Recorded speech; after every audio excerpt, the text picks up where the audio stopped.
It was Monday morning, and we were sitting at the kitchen table. We just completed breakfast. I was drinking coffee and reading the morning paper.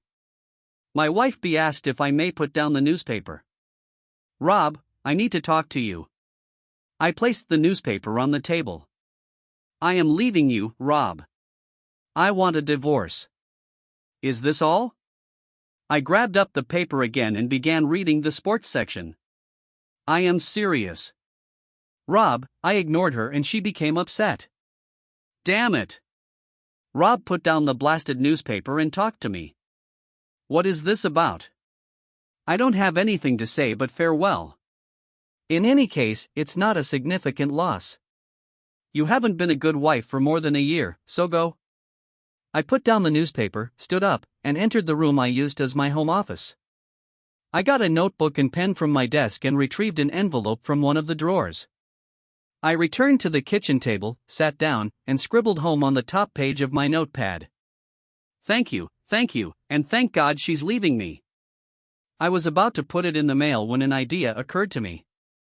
I pulled one of the lottery tickets I had purchased the night before from my wallet and placed it in the envelope. I then added to my note, "Maybe if you're lucky and win, it'll be enough to keep the cheater happy so she doesn't cheat again. Good luck, youngster. You'll need it." I signed it. Rob is really grateful. I folded the page, placed it in the envelope, sealed it, addressed it, and delivered it to Beatrice. "When you see him, give him this." She accepted it with a horrified expression on her face, saying, "You know, just because you think I'm ignorant doesn't mean I am." "Perhaps," I replied, reclaiming the envelope from her. "I should send it personally. I am not confident that you will not open it, read it, then throw it away. Now, why don't you pack your things and leave my life? And because you're leaving, you should leave the house as quickly as possible. I'm not going anywhere. I'm not moving out so you can bring your lover in."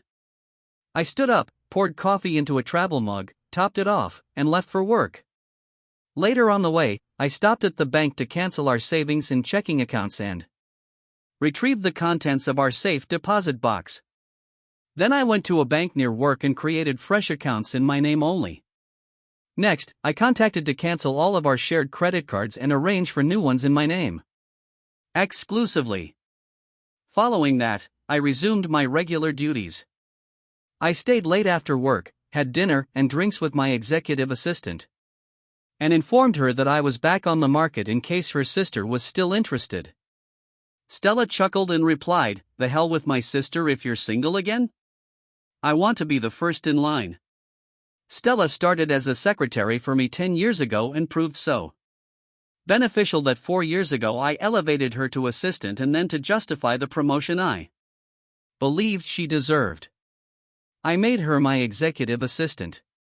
2 years ago, on a Sunday, I hosted a backyard cookout and invited Stella. She said she couldn't come since her sister was coming from out of town, so I suggested she bring her sister instead. Her sister Tara was a very busty, sexy-looking blonde. On Monday, Stella laughed as she told me Tara had a crush on me. I laughed and advised her not to bring it up because we were both capable of becoming incredibly jealous at times. Stella has now told me she is interested in me. I had no idea she could have such thoughts. "Okay," I said jokingly. "Tara will then shift to second place, leaving you to take first." "I am not joking at all, boss. I am dead serious. I want to try it." "Stella, you might not agree with what I have to say." "What exactly?" "She informed me she wanted a divorce, so I'll leave it up to her and her partner, and I have no idea what their timetable may be." Her lover, she slept with someone approximately a year and a half ago, and I believe she ultimately realized that a couple days a week with him wasn't enough. So she decided to go full-time. "How long have you known?" "A year and a half. I knew almost from the moment it began." "How did this happen?" "A friend of mine observed her Enter a motel room with a man and called me. I hired a private detective to follow me for a week. And collected all of the information I required. A year and a half. You did nothing about it. What was I supposed to do? In this state, I'm going to get upset and completely change my life. Divorce is not your fault. Everything would need to be divided in half, and I'd have to sell the house and share the profits with her. I'd have to give up the pool, hot tub, woodworking shop, and 3-car garage to move into an apartment. No thanks. I chose to ignore it and let her cook for me, wash my clothes, and keep the house tidy. How could you be near her if she was cheating on you? You'd be astonished at how fast love can turn to hatred and then into indifference. I can't believe you, a healthy guy could go a year and a half without sex. Who said without sex? As long as he offered. I accepted. She continued. So the frequency did reduce slightly. I didn't touch her on days when I knew she was with him, but otherwise the only difference was that I stopped making love and instead had sex. Do you know why she did it? I have no idea, although he was probably not the first. Do you believe she had other lovers? I don't know for sure, but I do know that in the 10 years we've been married, she has fallen into a certain mood 4 times that I can remember. For the time being, she continued to act as she had for the previous year and a half since becoming involved with this man. It's only a guess on my side, but I'd assume the other occasions were for the same reason. If she hadn't been spotted and I hadn't been warned, I would have taken. The current mood is just another one of those women's characteristics. Maybe my opinions are incorrect, but it doesn't matter. I know for certain about this affair, and that is all I need to know to understand. She is a cheater. What are you planning to do now? Wait, for what? And observe what she intends to do. Now she is on her own. I drained her bank accounts, cancelled all her credit cards, and told her to leave the house. She requested a divorce, therefore I'll leave it up to her. Because she does not earn enough to maintain herself and hire a lawyer. She'll need to collect money for a lawyer from her lover, and I'm not sure if he'll provide it to her. I presume they talked about it before she hit me, but I have no way of knowing. I'm simply suggesting that if you're truly interested in me, you'll be associated with a married man who has no idea how long it will be until he divorces. You're thinking about it the incorrect way. How is this so? If she files for divorce, she will have control. You will be served. This might be bad. You have no idea what she may do, and he may order you to leave the house and hand it over to her until the hearings. What if she obtains a restraining order against you claiming mental and physical cruelty? You have to set the pace, boss. You have to be in the driving seat. Make her respond, not the other way around. Besides, you'll be a big assistance to me. Can you help me? How? If you're going to wait until she files, what if she doesn't? What if her lover does not pay her for it? This would place us in a situation of adultery, and she might use that against you in the future. You accuse her of cheating and she responds, so what? You did too. If you file, you are announcing that you believe the marriage is over, and whatever you do after that is none of her business. Legally, you will remain married until the divorce is finalized, and being with me is still technically considered adultery. However, no court will hold it against you if it begins after you file for divorce from me. So it appears that I must refrain from contacting you until either you or I take legal action. If we wait for her, it may be years or perhaps only a week when she would have control. If you file, you can consult with a lawyer early tomorrow and serve me by Thursday. That would allow me to spend the weekend working on winning you over. You're winning me over. I am dead serious, boss. What's the purpose of being first in line if I don't make use of it? She was correct and I knew it. So I took out my cell phone and called Josh using speed dial. Josh and I had been friends since 3rd grade and he worked as a family lawyer. Family law was a courtesy word for divorce law. When he responded, I told him I needed his legal help and outlined my situation. He was unhappy to hear it because he and his wife Sally were our friends and he liked me, but he promised to take care of it as soon as he arrived at his office in the morning and invited me to stop by at noon. I could sign the papers and then we could go eat lunch. Then, just to be a jerk, I informed him I needed a restraining order. I lied and claimed he promised me that if I gave her any trouble for leaving her, her lover Tom Noble would sort me out. Josh chuckled and said he knew that was complete nonsense, but he would do it. You are aware that this order will be heard within the next 10 days, correct? I can receive it and serve it, but the judge must hold a hearing before ordering it to remain in effect. I know and I'm ready for it, but right now the major goal is to get her out of the house and keep her out for a while. We don't have children. Therefore she has no motive to use the house while the divorce is pending. I adhere to the concept that possession is 9/10 of the law. There's no reason for a judge to kick me out and allow her in. That is what I'm going for. I told her to leave when we spoke this morning, but I'm not sure what I'll find when I get home. She might be gone or she might still be present, because I'm not sure where she'll be. I intend to serve her at work. There's no way you two could come to an agreement. None. Then I will see you tomorrow. I hung up. I looked across the table at Stella and asked, "What have you planned for me this weekend?" She laid out her ideas, which seemed quite excellent to me. When I got home, he was sitting at the kitchen table, going over some paperwork. "Why are you still around?" I inquired, strolling to the refrigerator and selecting a bottle. "This is also my house. I will stay here until I can make new arrangements. If you don't like my company, you're welcome to leave and bring your sweetheart here." "Not in your damn life.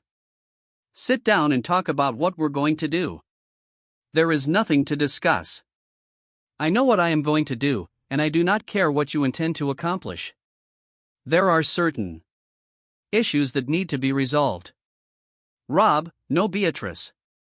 There are no such questions. It's simple. You mentioned that you want to divorce. So go grab it. You should engage a lawyer. You must file the documents and pay any court charges. What I will do is battle you tooth and claw for everything. We live in a no-fault state. Everything is split 50-50. So decisions must be made regarding who receives their portion. I'll stretch this out to keep your attorney's costs accruing. You realize they don't work for free, right? Do you want the coffee table? So guess what? I want it too. Do you want the couch? Too awful. It holds immense sentimental meaning for me, and I absolutely must have it. Why did this happen so suddenly? You didn't appear to care about any of this. You didn't even react when I informed you I wanted a divorce. All you did was instruct me to pack my things and leave. That happened before I had time to think about it." I stared into her eyes and took a chance. "I let you off the hook the first 3 times since you refused to get a divorce. I liked you enough to be silent and stick with you because you always returned to me." She turned aside when I mentioned the first 3 times, which confirmed my assumptions. "It's hard to explain why I stayed with you now, but I didn't file for divorce. I thought maybe I'd done something that truly irritated you, and you felt compelled to do this. To get back at me. You eventually completed your affairs, and I mistakenly assumed it was because you realized you loved me and returned to me." I looked down at the floor, and the poo was already on my shoes. I assumed this situation with Noble was just a rerun of the other ones. But now I realize I was mistaken. I've come to realize that you're nothing more than a lowly cheater, and if you hadn't decided to leave me for Noble and break your relationship with him, you'd be looking for another jerk in 6 months or a year. Thinking about it, I realized I wanted some kind of vengeance. What I actually want to do is beat you with a thick belt until your skin tears and you bleed on the ground, but that would only throw me in jail. The only thing I can do to avoid going to jail is make this divorce as tough and expensive as possible for you. You're correct. This is also your home. And if you've decided to stay, I have to let you stay here, but I don't have to enjoy it, and I don't have to speak to you. Move your belongings to one of the spare bedrooms and stay the hell away from me.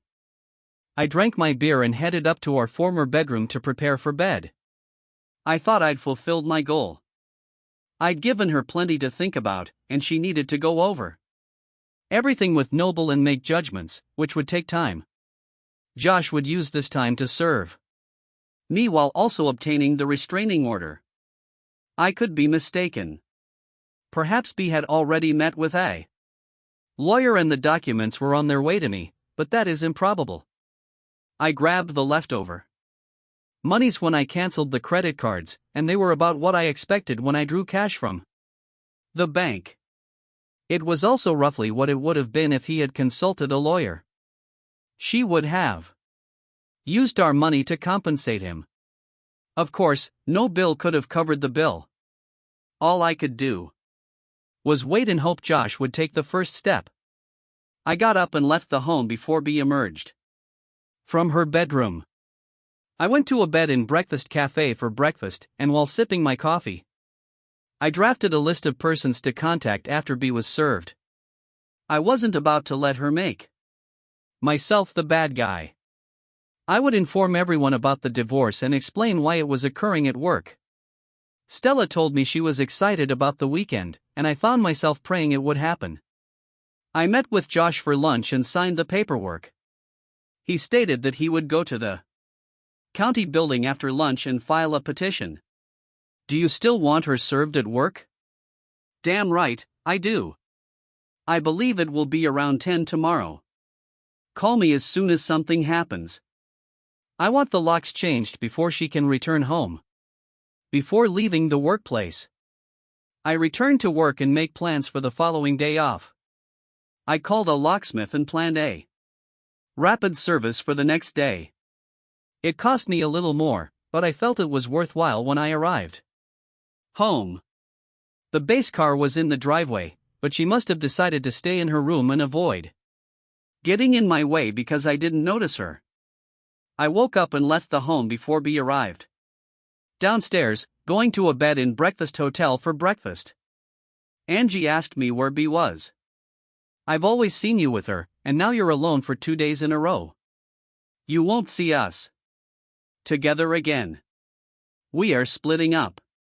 I see, she replied, accepting my order. When she handed the bill on the table, she mentioned that my phone number was on the back, not the restaurant's mine. I was speechless as Angie walked away. Within 2 days, 2 women expressed an interest in me.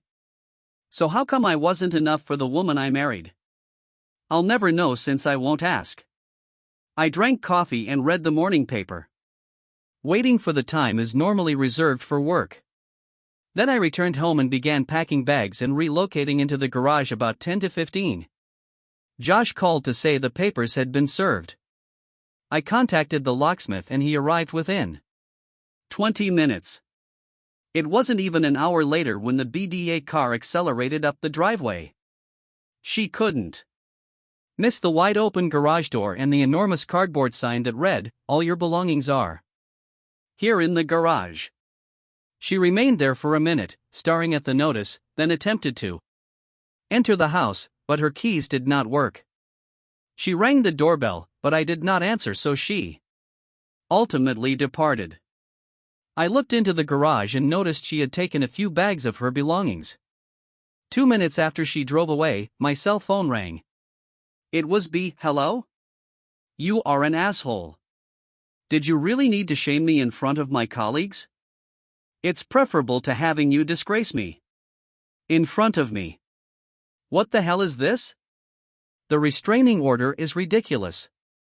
I was terrified you'd call Noble to come and beat me up for being rude to you. That is ridiculous. You are already aware of this. I need to get into the house to obtain some items. All of your belongings are in the garage and I did not update the garage door code. So if you don't have what you need, your opener will still work. Make a list and tell me where it is. I'll relocate it to the garage. Rob, stop being foolish. You're making things far more difficult than it has to be. I apologize for giving you some bother. Doesn't fully compensate for the years you tormented me. But I need to do something about my own mental health. Just be grateful I did not go aggressive. Goodbye. B. After hanging up with B, I sat down with the phone and began calling everyone on my list. Most people were horrified to hear that I had been cheated on, but 2 were not. One said he had finally caught her, while the other said he had always assumed you had an open marriage.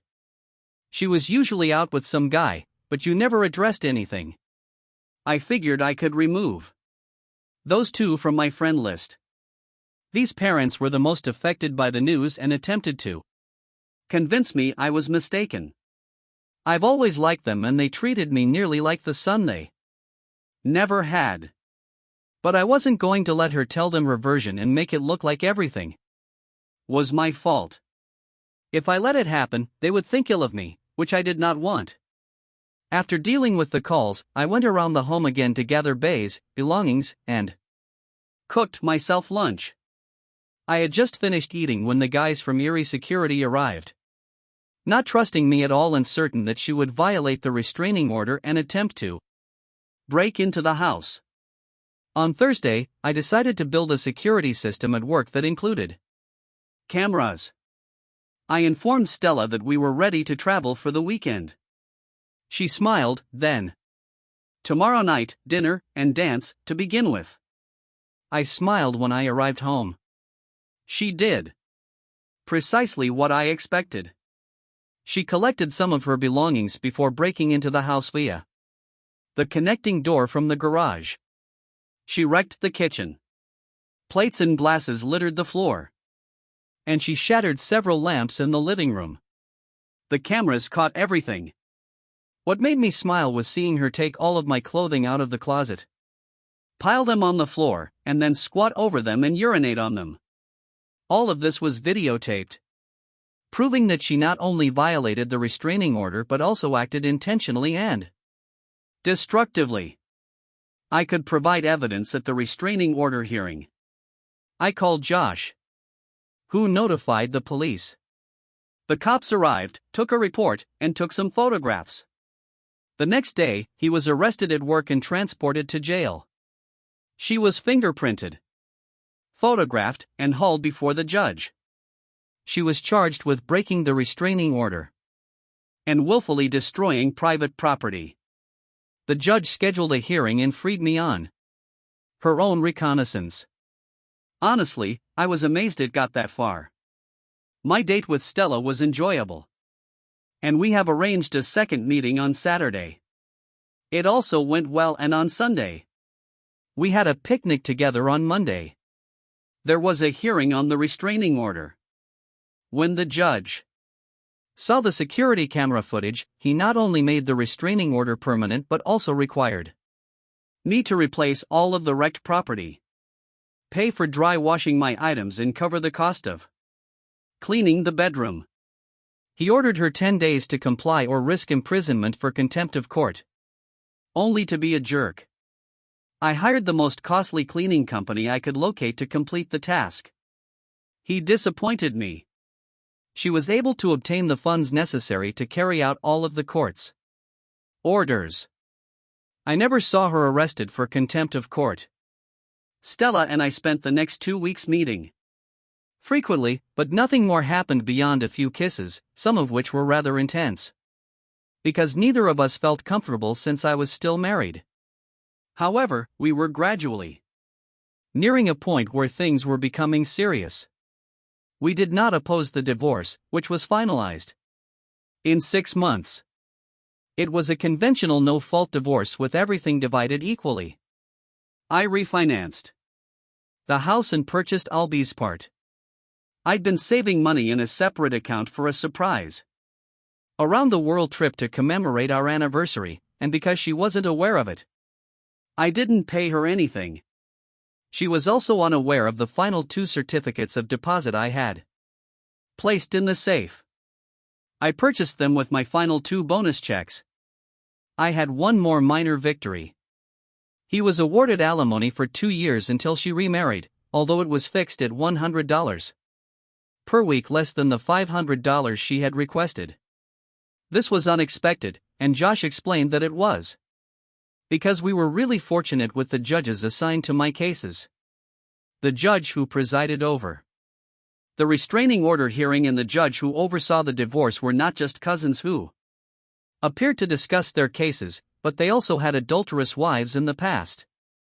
Neither believed that an innocent husband should be punished for the actions of a cheating wife, and while they followed the law, they did not go any farther than necessary.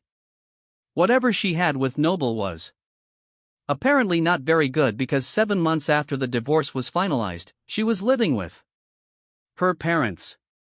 8 months after the divorce was completed, I was sitting in a bar at the Hilton, drinking a beer and eating a steak sandwich for lunch, when someone sat down next to me and asked, "Can I buy you a beer?" And I looked over to see my ex-wife's previous lover. "I want to speak with you," he said. Out of curiosity, I asked him to go ahead, and he waved to Agnes and ordered a beer for both of us.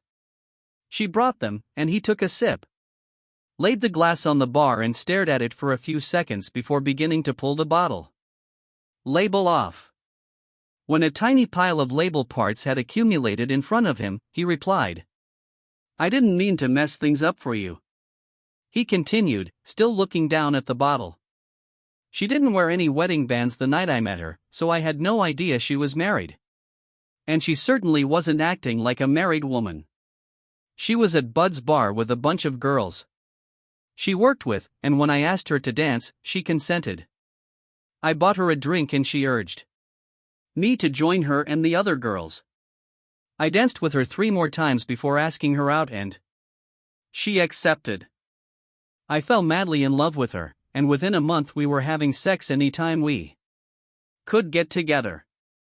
Initially, we had to stay in hotels because I shared an apartment with 2 roommates, one of whom was always present.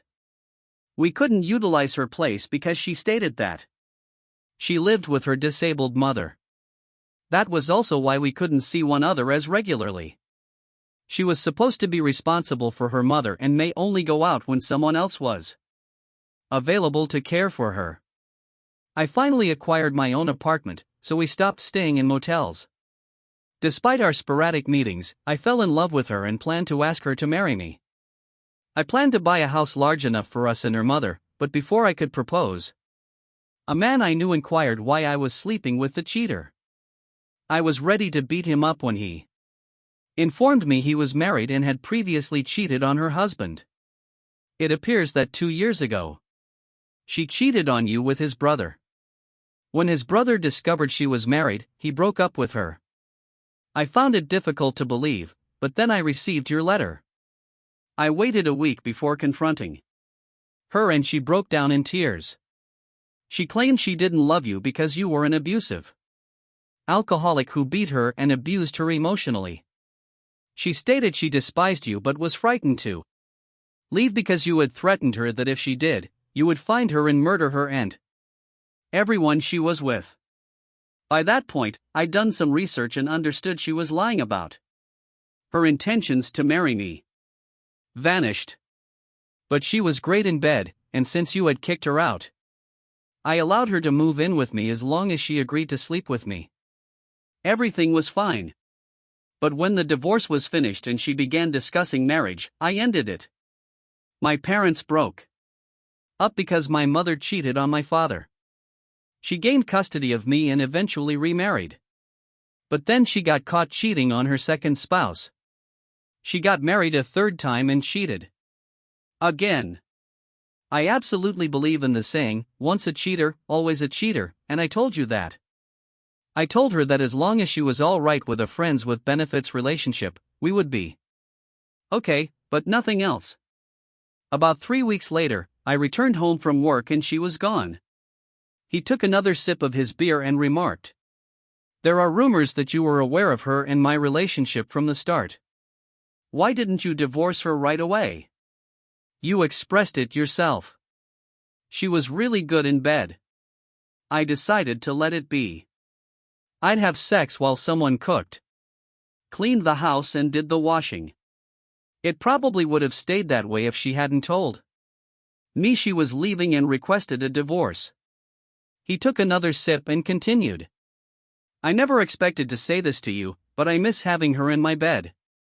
He drank his beer and stood up. He took something out of his pocket, put it on the counter and pushed it toward me. "What's this?" "You gave me a lottery ticket. It is a winner. This is your half. I waited to give it to you so you wouldn't have to divide it with her during the divorce. See you around." And he departed. I looked at the slip. The cashier's check was for a large amount, an extremely enormous amount. When I arrived to the office, my assistant Jean commented, "You look like the cat that just ate the canary. It was lunch so good."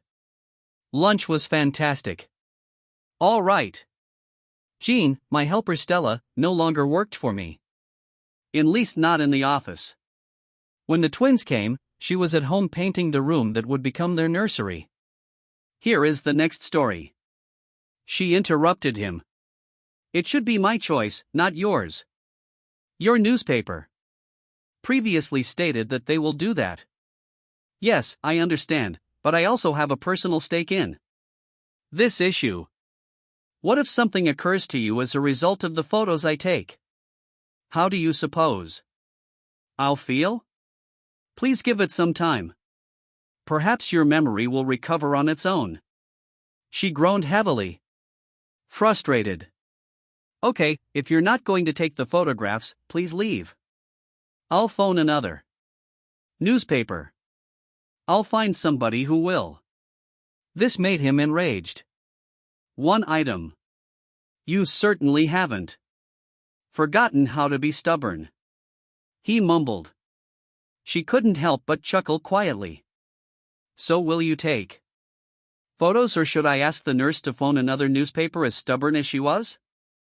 Morgan simply stood there and gazed at her. "Fine," she responded without waiting for a response. "Go away, nurse." "Okay, damn. Fine. I will take the dang pictures. But I still think you are insane." Her face brightened up with a huge smile. "Look, the cops offered to set up a hotline. All calls would be sent directly to the police station so that they could screen the callers. Why didn't you inform me about it immediately away? Why haven't you asked?" She responded with a smile. "At the very least, you'll have some protection. So you'll be working with a therapist once you leave here."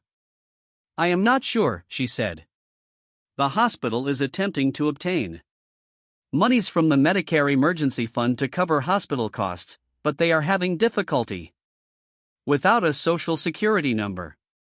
One of the nurses informed me that if they do not pay the hospital, they may have to write it off as a loss. I doubt they'll pay for therapy. So someone has to do something. They cannot simply dump you out on the streets with no food or shelter. You can't even obtain a job. You aren't telling me anything new. Morgan, I hope I have family or friends in the neighborhood that can take me in. That is what the photographs are for. The hospital should release me in 3 or 4 days. I know how long it takes to find someone. How about a shelter? I'm sure there's somewhere you can stay." "Not as much as you think," she responded. "The majority of Them are for abused women and are now filled. Until now she had remained stoic. But Morgan observed her emotions as well as his own journalistic experiences. He had never seen somebody more defenseless and fragile. He fully understood her wish to publish her photographs. She had absolutely no choice. He moved over to the small table beside her bed and took a napkin from the box. He held it out as he spoke. "Thank you." She felt slightly ashamed about taking it. Morgan adjusted his camera to match the illumination in the room. "Okay," stared directly at the camera. "Great," he announced after shooting a few photographs. "I'll edit out all of the tubes and medical equipment from the photo. That way, no one will know you are in the hospital." He took a couple more profile photos. "That should be plenty," he informed her. "They'll be in tomorrow's newspaper." "I hope that helps." She thanked him honestly before they parted ways. Charlie stopped him as he was exiting the room. "So, did you persuade her out of it?" "No, she has no option, Charlie." "I only hope it works. She finds someone." "Yes, I understand. Lieutenant Ashwood has sent someone from the station to contact shelters and emergency services, but to no success. All of the places are full," Morgan informed his wife that evening about a young woman who had amnesia. He merely shook his head and reflected on how dreadful it must be for her. We take so many things for granted and don't give them any thought. Could you imagine not knowing your own name? "Not really," Brea responded. She didn't appear as empathetic as he did, and she didn't comprehend the entire scope of this girl's troubles just as he hadn't before meeting the mystery woman. "God, I hope her family recognizes her," Brea responded. "If not, I'm sure they can place her in some kind of shelter." "Yes, but she desperately needs family or friends. Someone who can help her remember."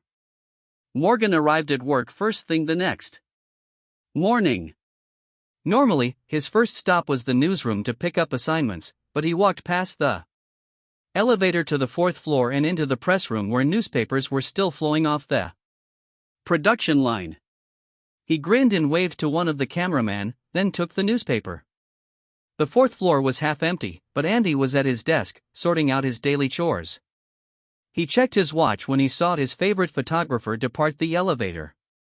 "Morgan, you arrived about 1 hour early. Have you a date or something?" "Sort of." He chuckled. "I'd want to swing by the hospital and present the newspaper to the intriguing girl. I feel so bad for her. She can't recall anything. Not her name, nor where she is from. Nothing. Yeah. I'm hoping these photographs will help her. Give me a few minutes, Morgan. I am still combing through these assignments." He confesses to changing the assignment cards on his desk. "I was going to give this to Ross, but since you are going to the hospital, I will deliver it to you at City Hall.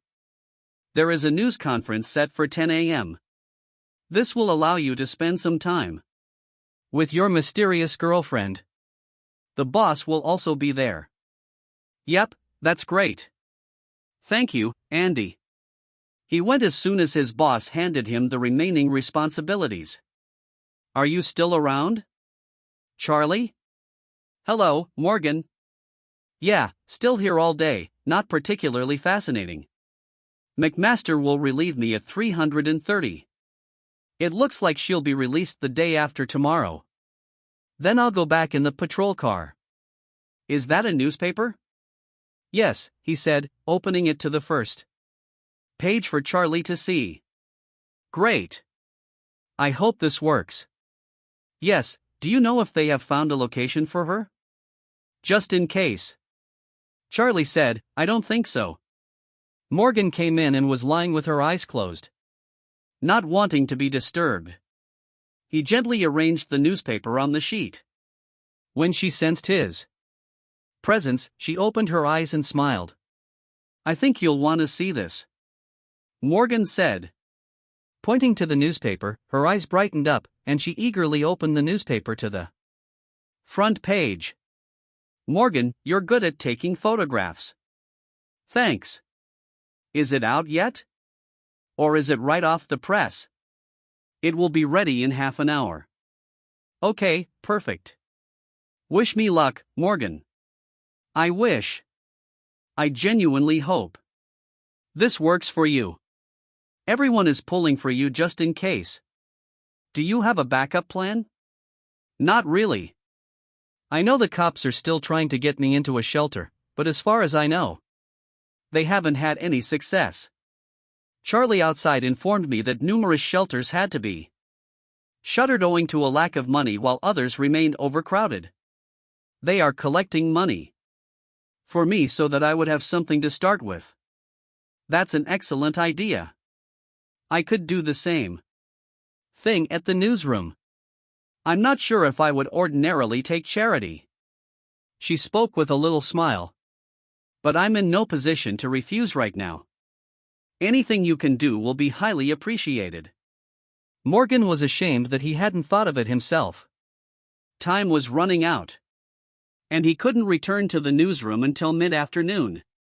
So when Morgan saw reporter Rick Buss at the mayor's news conference, he told him to start packing when he returned to the office. By the time Morgan returned to the newsroom, Rick had strolled around the building and raised more than $400. Morgan stopped by the bank during the day and added their own table to the piggy bank. After supper that night, he poured a glass of wine for himself and suggested they listen to music instead of watching TV. He waited until they hugged and were comfortable before starting the topic. He had been rehearsing at work. "We raised money for the woman with amnesia." "Oh, and what amount did we donate?" "A table?" $100, she retorted angrily. "We can afford it." "I understand. But don't you think it's a little too much for someone we don't know?" "Okay, that is it." He thought about it. "What happens now?" "No, you cannot adopt her," Bria snapped. He chuckled. "I wasn't intending to adopt her, but how about she stays here for a while?" Bria backed away from him, sat up and looked him in the eyes. "You're nuts." Morgan knew convincing her would be difficult, but he was determined to do his best, only until she meets someone who can help her. He explained, "Honey, we chose this 3-bedroom apartment so that we could have a home office and your parents could have a room when they came to visit. They had visited here 4 times in 3 years, each time staying at a motel. This bed isn't. They are never used. Maybe someone will identify her from the newspaper photo. But if not, she is out of options, honey.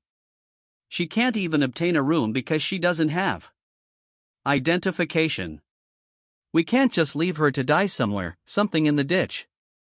He realized he was exaggerating a little. "Morgan, you know nothing about her. She may be a serial killer. For that matter. Didn't you say her life could be in danger? What about us? If she lives here, we could become collateral damage." "Damage? I've spoken with the police. They think she's safe. It's been a while since she was left in the hospital and given the headlines surrounding her forgetfulness. They believe it is improbable that someone will decide to try to contact her after such a lengthy time. Furthermore," he added, "no one will know she is present." Bria was still undecided. "I don't like this, Morgan. What if she begins recalling things and goes crazy?" "I have heard that happens, honey, even with amnesia. She's one of the most sensible persons you'll ever meet. Trust me, if she starts remembering, she will not go insane." "Morgan, I don't understand why this has suddenly become our problem. There are numerous charities and shelters for people like her. What about your cop friends? Can any of them take her in? They are still trying to locate a place for her. However, no one has offered her a place to live yet. Nobody but my Lonely Hearts Club, Shipwrecked. Please, darling, he asked. Bria laughed. His pitiful attempt to look like a lost puppy was successful. Morgan, you must promise me that if this does not work out, you will find her another place. He straightened his back. I swore. He spoke while drawing a cross on his chest. But I wouldn't be surprised if you and she were best friends. Yes, she grinned. You'll owe me. You know, I wouldn't mind dessert. He replied with a glint in his eye. How about a slice of pie? It took them only a few seconds to enter the bedroom and undress each other. It took several minutes before they were able to communicate again. I suppose this implies we'll have a lawyer. Right? She asked. Morgan extended his hand, inviting her to hug. He turned to kiss her. I love you. He whispered. She smiled, and they fell asleep together. Morgan asked Charlie the following day if they had found a home for the patient. Not yet, he responded. At this time, the lieutenant used his ID to book her a motel room. She'll have to pay for it, but we raised about $600 for her, which will help her out a little. Morgan held up the envelope and declared, I have another $500 in here. Oh, God, how beautiful. This will provide her with a small cushion. What is in your bag? One of Bria's track suits. I wasn't sure what she'd wear when she left here. Charlie laughed. We conducted a lost and found search at the station, but there wasn't much there. We found a top and men's jeans that we thought would work, but I'm sure she prefers women's clothing. I also convinced Bria to spend some time with us. Are you kidding? No, we have an empty third bedroom in our apartment. We thought, heck, we are paying for it. So why not use it? Jesus of Morgan, everyone at the station will be pleased to hear this. Do you think they'll be so thrilled that they'll occasionally drive past the apartment? Bria is concerned that someone is still hunting our mystery woman and that we are in danger. Oh, no issue, Charlie responded. I'll ask the lieutenant to establish a regular patrol.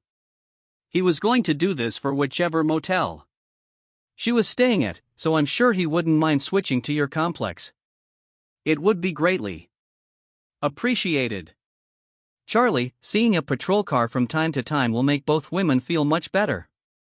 The strange woman sat smiling as Morgan approached. While she couldn't hear what he and Charlie were saying, she recognized his voice. Hello, Morgan. Are you coming to see me off? Certainly. And I brought gifts. He replied, scooping up the bag. What's there? Well, I was wondering if you had anything to wear when you left here. So Bria, my wife, contributed some workout gear and footwear. I believe you and her are around the same size. Oh, Morgan, thank your wife for me. The cops gave me a man's shirt and jeans, which were too big for me. She remarked. I'd look like one of those scarecrows in a farmer's field. That is one more thing, Morgan said. You can thank her in person if you choose. What do you mean? We have a nice 3-room flat. The third bedroom was never used. Bria and I spoke about it and decided you could remain with us until you were back on your feet. She simply gazed at him, waiting for a joke. You're kidding. Right? Not at all. It's entirely up to you, of course, but it will cost you nothing. Bria does not work, so you will not be alone most of the time. She couldn't help but question whether his proposal was motivated by something other than love. After all, she'd only known him a few days. She looked for wickedness in his face, but only saw concern and tenderness. Are you certain, Morgan? You don't know me at all. Damn, I don't recognize myself. We are certain. Now I'm going to talk to Charlie while you get dressed. They'll be coming shortly to take you down. I'm going to take you clothes shopping. Oh, that reminds me. One of the guys at work assembled a collection for you, he said, removing an envelope from his pocket. Here's a little over $500. For you. Oh, Morgan, this is too much, she said, feeling little overwhelmed. I noticed tears well up in her gorgeous green eyes. Don't do that, he warned. I think you deserve some luck for a change, don't you? Now get dressed, he said, exiting her chamber. She's as ready as Charlie. Yes, she's getting dressed. I'm going to take her to the mall to buy clothes. Do you not work? I traded with one of the night shift photographers. I wanted to make sure she and Bria knew one other well before I left them alone. A good idea, Charlie agreed. At that moment, they noticed a nurse approaching in a wheelchair. She asked Morgan whether he was connected once they had explained the problem. The nurse left the two men in the corridor before entering the room to check on her patient. Well, I don't see any white horses in the parking lot, but it appears that you have your own knight in dazzling armor, she said with a smile to the patient. I noticed you're already dressed and ready to leave us. To be honest, I am a little terrified. Yes, I can imagine, but the guy who will pick you up appears incredibly pleasant. He indicated his wife would be with you most of the time. So you appear to be in good hands. Yes, everyone was so kind. You are the cops, Morgan, please. Please. Thank everyone for me. Definitely, the nurse reassured her. She continued. Now sit down so we can get you out of here. She picked up the wheelchair. Charlie and Morgan followed the nurse as she wheeled the patient down to the first level. I'll bring the car and meet you at the door, Morgan announced. Vito Generic, the head of a crime syndicate, makes an impressive entrance on the balcony of his Chicago high-rise apartment, which overlooks the lake. Would you like to see me, Vito? Tony, his assistant. Spinoza did not have an intimidating appearance, but as Vito's enforcer and killer, he was not to be underestimated. Yes, have you seen the photo of that woman in the newspaper? Who does not recall anything? Yes, I saw. Do you suppose this was the one you shot when you killed Johnny Vito? Stop worrying. I am telling you. She couldn't recognize me at that distance. Even if she were alive, which I doubt she is, she's probably still lying in the jungle where she fell. Most likely, the larvae had already devoured half of it. I hope you're correct. I still can't believe you messed up like that, Vito. There was nothing I could do. Jesus, we took him out on the most empty road around. This woman appeared out of nowhere. I shot at her once and cars started approaching us from all sides. I couldn't help it. I tossed Johnny's body into the trunk and drove away. But I figured it all out, didn't I? Nobody will ever discover Johnny and the woman. When have you ever seen me? Miss Vito took a deep breath and let out a sigh. I hope you're correct, Tony. For your own sake, I hope you are correct.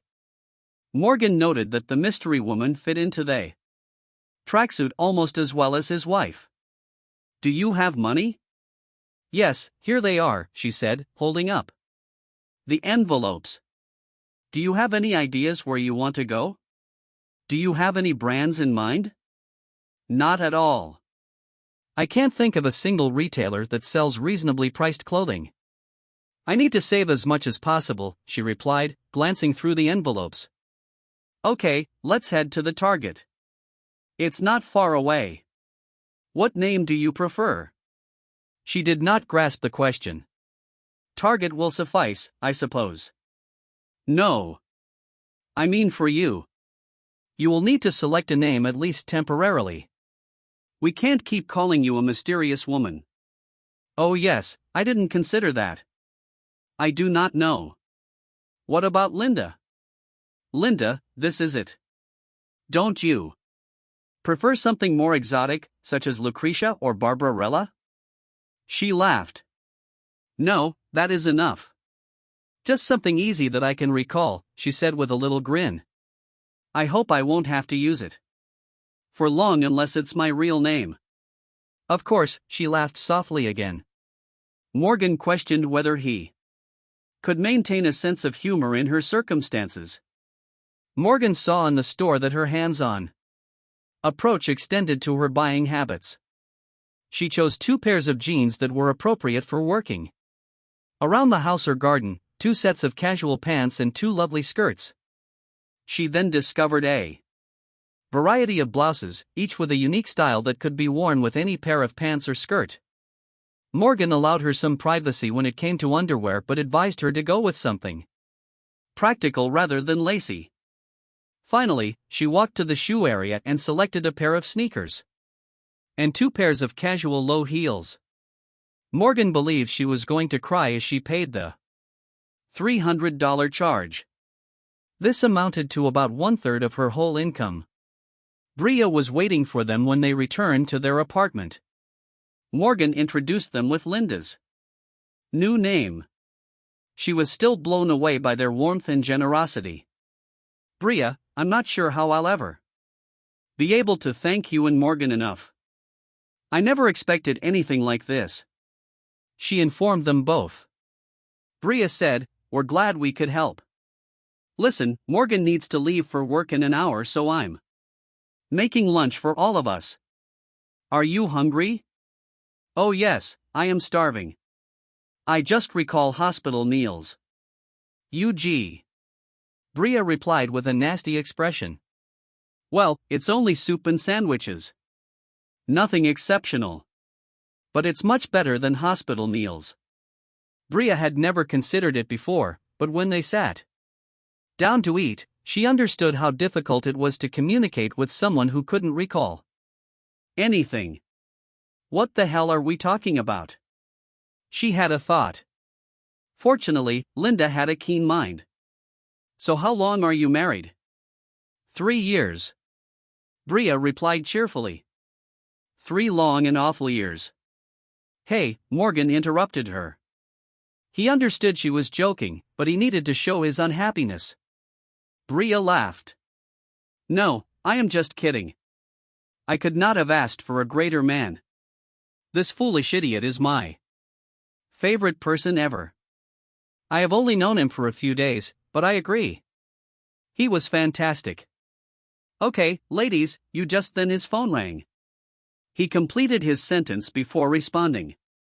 You are going to give me a huge ego. Hello, Morgan. Yes, that's me. Morgan, this is Jerry Wilson. This was another of Chicago's top officers. I understand the mystery woman is staying with you. Her name is Linda. Yes, she's here now. Linda, is her memory returning? No, she chose this name for herself. We couldn't continue calling her. Hello, you. He remarked, looking at her from across the table. Okay, that makes sense. Anyway, my sister-in-law is a psychiatrist. I just got off the phone with her and she is willing to work for her pro gratis. Her judgment is that the woman had a rough life and that the shooting was only the latest in a series of tragedies. She feels that because her brain chose to block the moment she was shot, it also chose to block the rest of her life. She asked me how steady the woman is. She stated that when her memory returns, she will experience intense emotions. What are your thoughts, Morgan? Will she be able to bear such psychological pain? Wow. I do not know, Jerry. I need to sit down and talk about this with her. Did your sister-in-law say when she wants to begin treatment? No. And there is one more thing. She works into plane. If you or Bria cannot drive her, she will have to take public transportation. However, Stacy's workplace is only 2 blocks from the Amtrak station. Yeah, I'm not sure how she'll take it. May I call you tomorrow? Of course. Here's her phone number. You can phone her immediately. A good idea. Wait a second. Honey, could you just fetch me a pen and paper? Bria sprang up and returned from her home office a few seconds later, setting her belongings on the table in front of Morgan. Thank you, sweetie. Okay, Jerry. Dictate. He jotted down the psychiatrist's name, phone number, and office address while the rest of the table waited to see what all the excitement was about. Thank you, Jerry. If this succeeds, we will all be grateful to you. Time was running out. Morgan had to go to work, so he summarized the chat. It was Jerry, another Chicago officer. His sister-in-law is a psychiatrist and has offered to help you retrieve your memories for free. However, it may not be as easy as it appears. I have to go. But we should talk about it tonight when I come back. Okay? Yes, Linda almost yelled into light. Bria put a soothing hand on Linda's. Oh, that would be wonderful, she commented. When he returned home that night, the three of them sat down to talk about the call. Morgan wanted to underline how terrible this would be for her. Will she be able to deal with the traumas discovered during the sessions? Linda remained firm, willing to do whatever it needed to discover her identity and recover her memory. The following day, Bria assisted her in making the call. They were both sitting at the kitchen table when she dialed the number and set it to speaker so they could both converse. The secretary picked up the second call. Dr. Wahlberg's office. Yes, hello. My name is Brianna Johnson. I'm calling on behalf of a woman who has amnesia and cannot recall who she is. The doctor's hubby, his brother, instructed us to contact. Oh, yes. The doctor said you could call. I know she wants to talk to you, but she's currently with a patient. Is the amnesiac woman with you now? Yes, she lives with us and my hubby. Okay, would it be handy if the doctor could phone you back in 20 minutes? Bria answered, that will be fine, before hanging up the phone. Linda stood up and approached the coffee kettle. Her hands shook as she poured the mecha cup. Are you nervous? Bria makes jokes. Linda did not take this lightly. I'm just not sure what I'll do if this doesn't work. I can't stay here my whole life. I'm not even sure if I have any talents or degrees. Damn it, Bria. I could be a psychiatrist and not realize it, she mocked. Bria laughed, lost in thought. That would be funny, right? Look, no matter what you do or who you are, I am confident you will find out. I am of course not a doctor, but I know that they have made significant advances in medicine. They can even hypnotize you and restore your memory in this manner. She recalled something she had seen on television as they sat and drank coffee. All they could do was wait. Bria watched the minute hand on the kitchen clock, feeling as nervous as Linda. After what seemed like an eternity, Brian's phone rang. She pressed the speakerphone icon and responded. The doctor introduced herself. Bria started the introduction from their side, informing the doctor that she was on speakerphone and Linda was listening.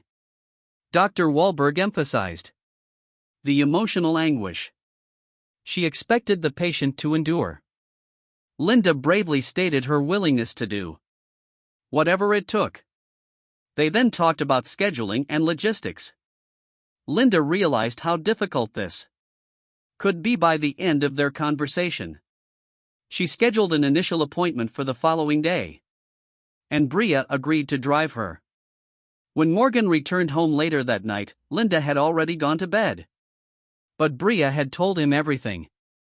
She also acknowledged that he was correct about their developing friendship. She admired Linda's strength and determination.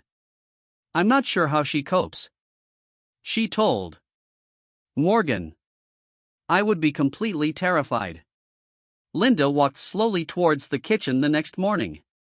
After Morgan had already started work, Bria was sitting at the table.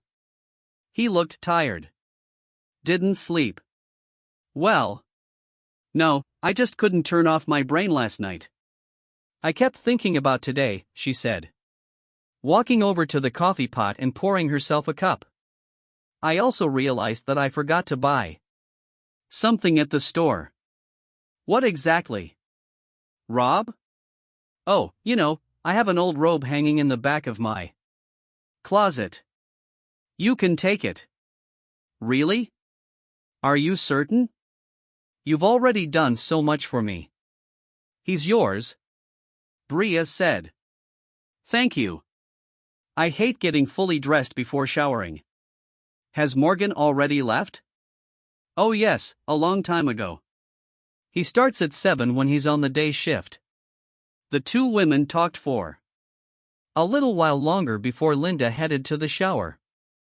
When she returned, there was an old but adequate terry robe hanging on the corner of her bed, along with 2 lipsticks and some eyeshadow. It took Brian about 35 minutes to get to Dr. Wahlberg's office. They arrived about 15 minutes early. When Bria parked the car, Linda just sat there looking out the window, not saying a thing. Bria finally broke the stillness. Do you want me to come with you? No, it's not essential.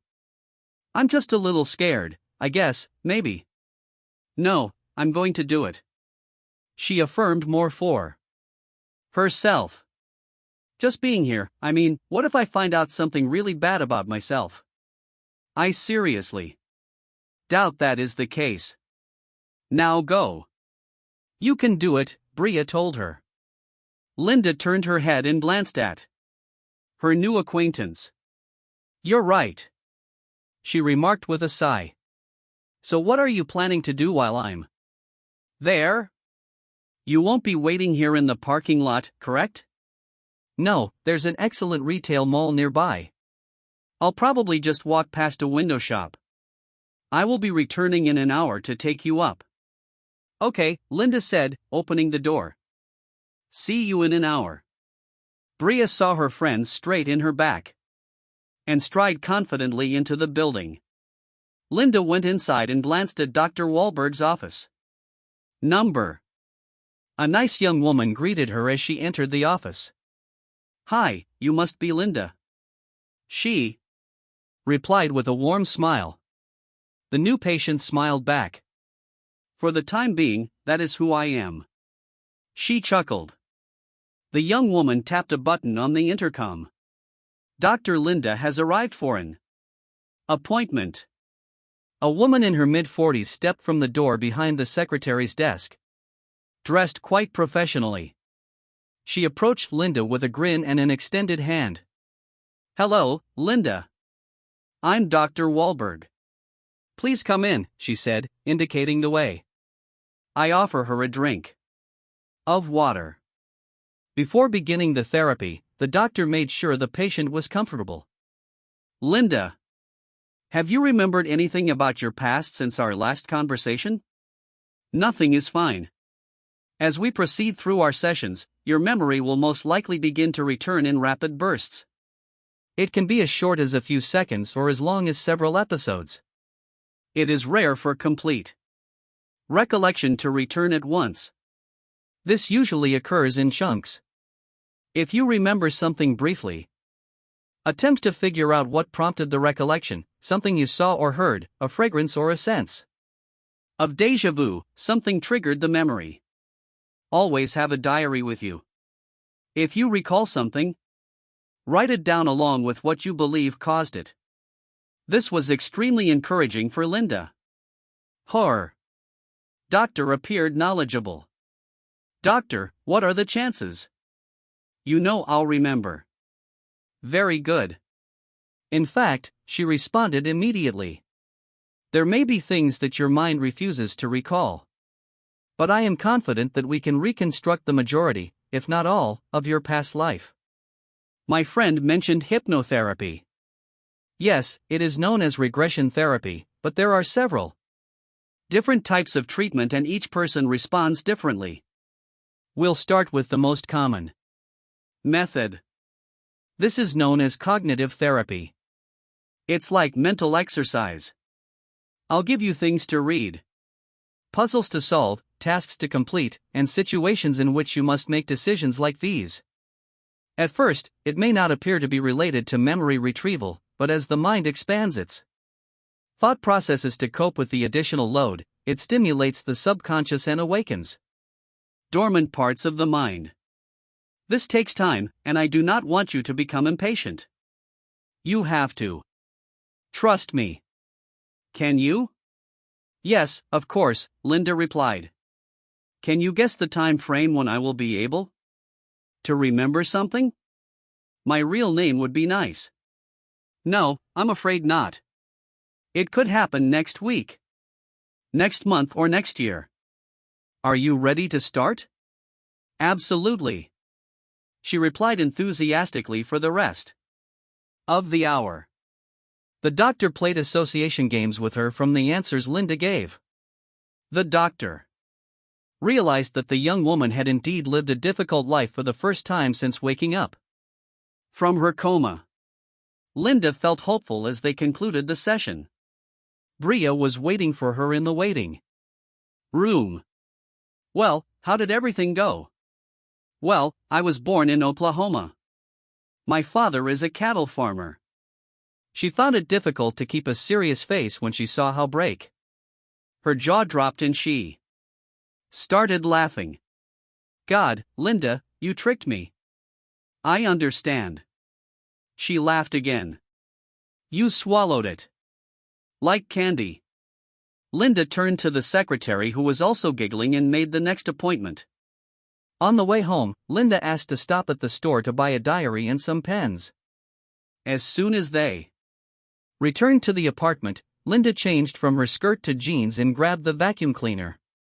They made a great team. Linda cleaned up while Bria prepared dinner. After a couple of weeks, everything returned to normal. Bria took Linda to the doctor and then walked around the mall until it was time to pick her up. Since they passed by a grocery store on their way back, they stopped in to do some shopping. They had 2 full bags in the back seat when they returned home from Linda's 5th session. I'll take 1 bag. You take the other, Bria said as she got out of the car. By the time Linda walked around to the other side of the car, Bria had already grabbed the first bag and headed toward the entrance.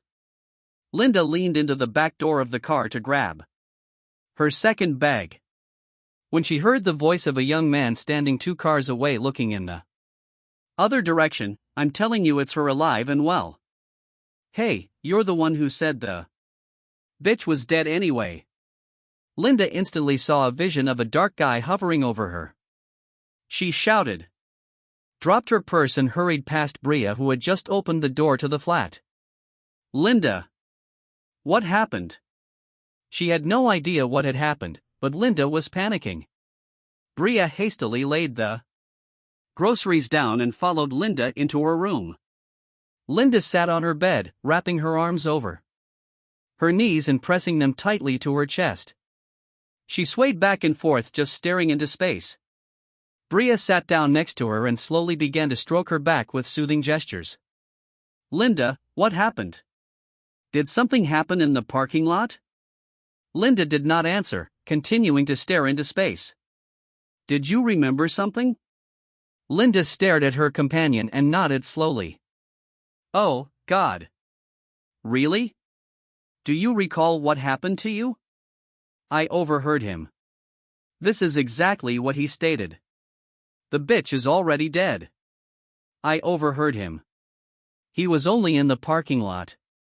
What? You stay here. Do not move with that. Bria dashed back to the parking lot to see if she could see anyone, but by then, the person had vanished. Her car's back door remained open, so she returned to the apartment with another bag of goods, locking the door behind her. Linda appeared to settle down little when Bria returned to her. There is no one else there. Have you seen who it was? No, I am sorry. For God's sake. I'm not going to apologize. Linda, this is a breakthrough. You recalled something. Linda adopted an odd expression. What happened? Do you recall anything else, Corey? She mumbled. I believe my name is Corey. She scowled with concentration. She then smiled slightly. Yes, I'm certain Corey is. Corrine. She nearly yelled. Corrine. Corrine. She tried to recall. I can't recall my last name. Damn, she roared with angry frustration. What are you doing now? Bria began dialing the number. I am calling your therapist. She may want you to return to her right away.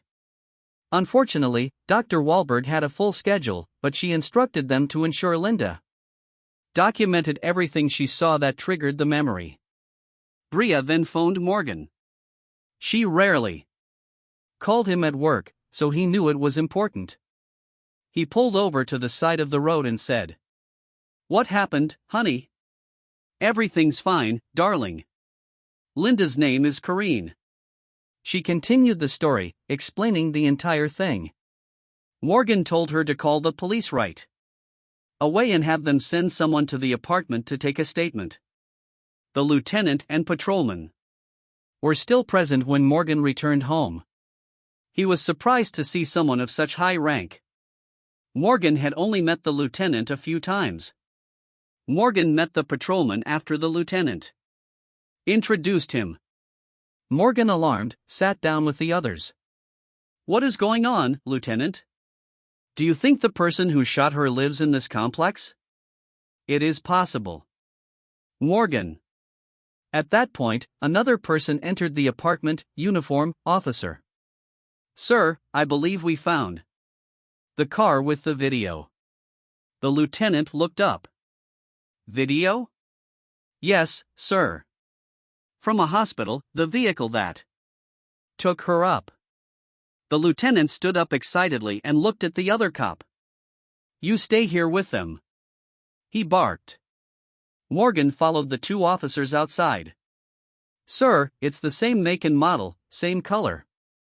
And it has the same Motley Crue bumper sticker. I'm sure it's the same car. Have you checked the number yet? No, sir, not yet. Well, then do it. The senior officer looked at Morgan. We may have been very lucky. Have you seen who drives this car? No, I have no idea. It didn't take long before the other officer returned holding a little notepad. Sir, the car was registered by Brian Kelsey. He is 19 years old, but he does not live here. He lives at 6420 South Columbia. Damn, the lieutenant replied. Morgan was also dissatisfied. So what now? Well, we'll have to keep an eye on her until someone comes out and takes the wheel. That is all we can do. What about Lynn? I have to get used to her true name. How about Corey? Should we put her in a motel for a while? I believe this will be the finest solution. Yes, now that we know the crooks are still in the area, I can secure her safety. So the department will pay for the lodging. I will place a female officer in the room with her. Why don't you pack her belongings? Morgan turned and entered the apartment, while the lieutenant turned to his patrolman. Hide somewhere out of sight, but close enough to keep an eye on the car. Our guy is most likely dating someone from this complex. So check to observe who comes out of which flats. There are also radio calls requesting a search warrant for his vehicle and home. We are seeking for firearms. I'm not sure if finding it will help us. We don't have a bullet for ballistic testing, but perhaps we can use it to terrify someone and extract a confession. Yes, sir, the cop responded. He instantly got into his patrol car, parked in the back of the parking lot where he couldn't be seen and raised his radio to get a warrant. Meanwhile, Carrie began packing her belongings. It did not take her long. She didn't have many possessions. The lieutenant talked over the radio and organized everything. Carrie emerged from the bedroom with the suitcase that Brea had lent her. Carrie, I'm going you to the motel that we occasionally use as a safe haven. A female cop will meet us there. She'll spend the night with you. I hope you can come home tomorrow. Our suspect does not live here, but we must get him before the end of the night or tomorrow morning. He turned to face Morgan and Brea.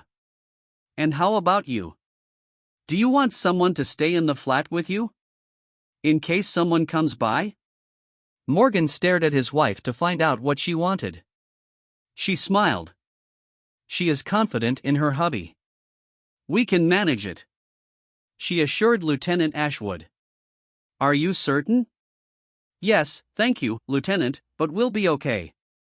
Morgan confirmed. Fine. He stared at Carrie. Ready? Yes, she responded, nodding. A policewoman greeted them at the motel.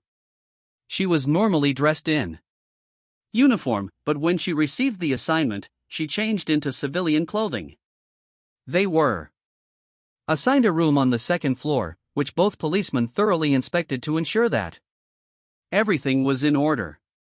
The lieutenant was about to leave when he noticed he was hungry. He checked his watch and realized it was nearly 7 o'clock. His shift finished a few hours ago. Lady, I'm starving. You two women were likewise hungry.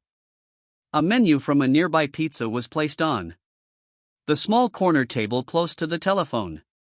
It hardly took a minute to settle on the toppings before the order was placed. The lieutenant left about 9 o'clock. Carrie was curious. Janet, is the lieutenant single? I did not see the wedding ring.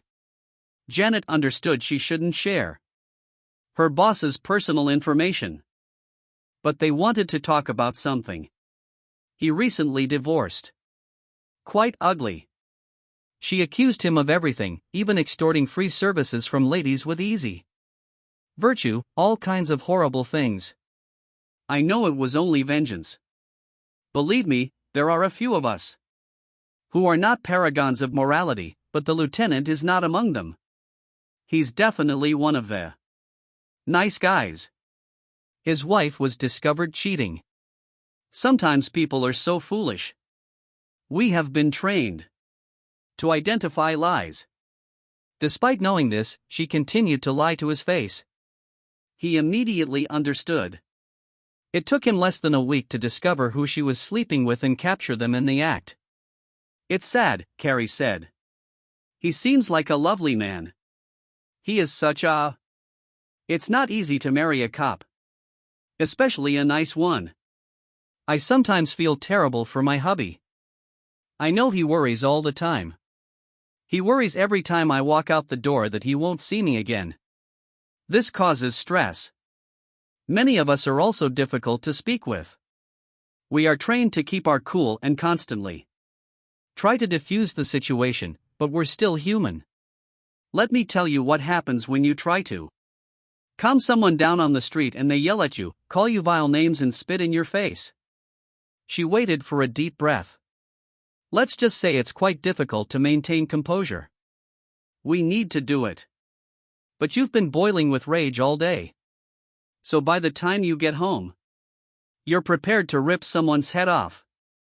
And who receives it in full? Yes, your beloved husband. It's unfair, but sometimes it's unavoidable. Chad, this is my spouse. A true prince. I often wonder how he puts up with me. She remarked with a little smile. Yes, I do understand. I'm not sure if I want to be married by digging. She paused for a second. I wonder whether I am married. She chuckled. Yes, we all have troubles, right? I would not want to be in your position either. I heard you were beginning to remember something. Okay, just a little. I believe my name is Corinne. I'm not exactly sure how I know this. I don't remember anyone calling me that. It's more a sensation than anything else. When I heard the guy's statements today, something came to mind. These were the precise words I heard prior to amnesia. I remembered this and then the name occurred to me. I can't explain. Do you see Jerry, his wife's physician sister? I know he told her about you a few times, Dr. Wahlberg. Yes, I've been seeing her since I left the hospital, which reminds me. We called her when I had this outbreak. I have an appointment tomorrow afternoon. We need to apprehend this man by then. I do not believe there will be any complications, Janet confirmed. She turned out to be correct. The following morning, the duty sergeant apprehended the lieutenant at Ashwood. As soon as he walked in the door. Lieutenant, we've got the guy from last night. His name is Brian Kelsey. He is 19 years old, but he claims he was at work when the mysterious woman heard the voice. The lieutenant responded. Her name is Corey. Have we investigated his alibi? Unfortunately, yes. Lieutenant. Approximately an hour ago, but I didn't want to let him go until I spoke with you. Fine. Have we learned who he was visiting? Yeah, a friend of his. He checked the report. Carl Langford is 23. He had lived there for over 2 years. Have we brought him? No, I do not think so. Damn that. No one considered that if the voice Corey heard wasn't the one we were looking for, it was most likely the one he was visiting. Damn, we positively identified the car that drove her to the hospital. We spotted her in the same parking area where she had overheard the exchange. This is not a coincidence. Send a couple of patrolmen to find this Langford person and pray he's still there. Tell them that if he refuses to go freely, he will be arrested under suspicion of aggravated circumstances. Yes, sir. Should I let the other one go? Hell no. What time did they bring him inside? He checked his list again at 1:15 a.m. Then we have till 1:15 the next night to either release or charge him. Has the lawyer shown up yet? No, sir. He declined to seek legal counsel. Okay. Detective Noble is in place. Yes, sir. Okay, bring the prisoner into the questioning room and instruct the Nobles to give him a good look. He must be engaged somehow. Maybe the Nobles can split it. If not, we'll keep him till we get his buddy. Then we'll play one against the other. I will be in my office. Please let me know as soon as Langford is brought in. It will be finished, sir. As soon as the lieutenant turned his back, the sergeant called Detective Nobles and told him what it happened. While the investigator instructed Kelsey to be transported to the interrogation room, the sergeant radioed patrol officers to go pick up another suspect while all of this was happening. Janet and Cora were getting ready for the day as Cora showered. Janet called the station for an update. She met with the sergeant who explained all that had transpired and promised to send someone to change her. Don't worry, Sergeant. My spouse is out of town on business for a few nights, so I am alone right now. Cora will require transportation to her therapist later, so I will just remain with her today. I cannot give you overtime when someone else is available. I know she agreed. I am not seeking for overtime. Okay, I'll phone you later to let you know what's happening. Cora had just gotten out of the shower when Janet terminated the conversation. I just spoke to my sergeant. We've got one of the guys in custody. We obtained a DNA sample from the cup he drank from. Now they're on their way to collect the other one. The person who lives in your complex. Hopefully, we can obtain his DNA. Similarly, once we find a match for the samples, they will be ours. We know that there were 3 of them, so if we can persuade them to turn in the third, the entire process will be completed. Cora put up a brave face, but she couldn't shake her worry. She almost collapsed on the bed. She sighed in relief, closed her eyes, and smiled as she laid on her back. God, you have no clue how liberated I feel right now. Janet giggled. I will still be with you today. I will take you to see your therapist later. Okay, fine.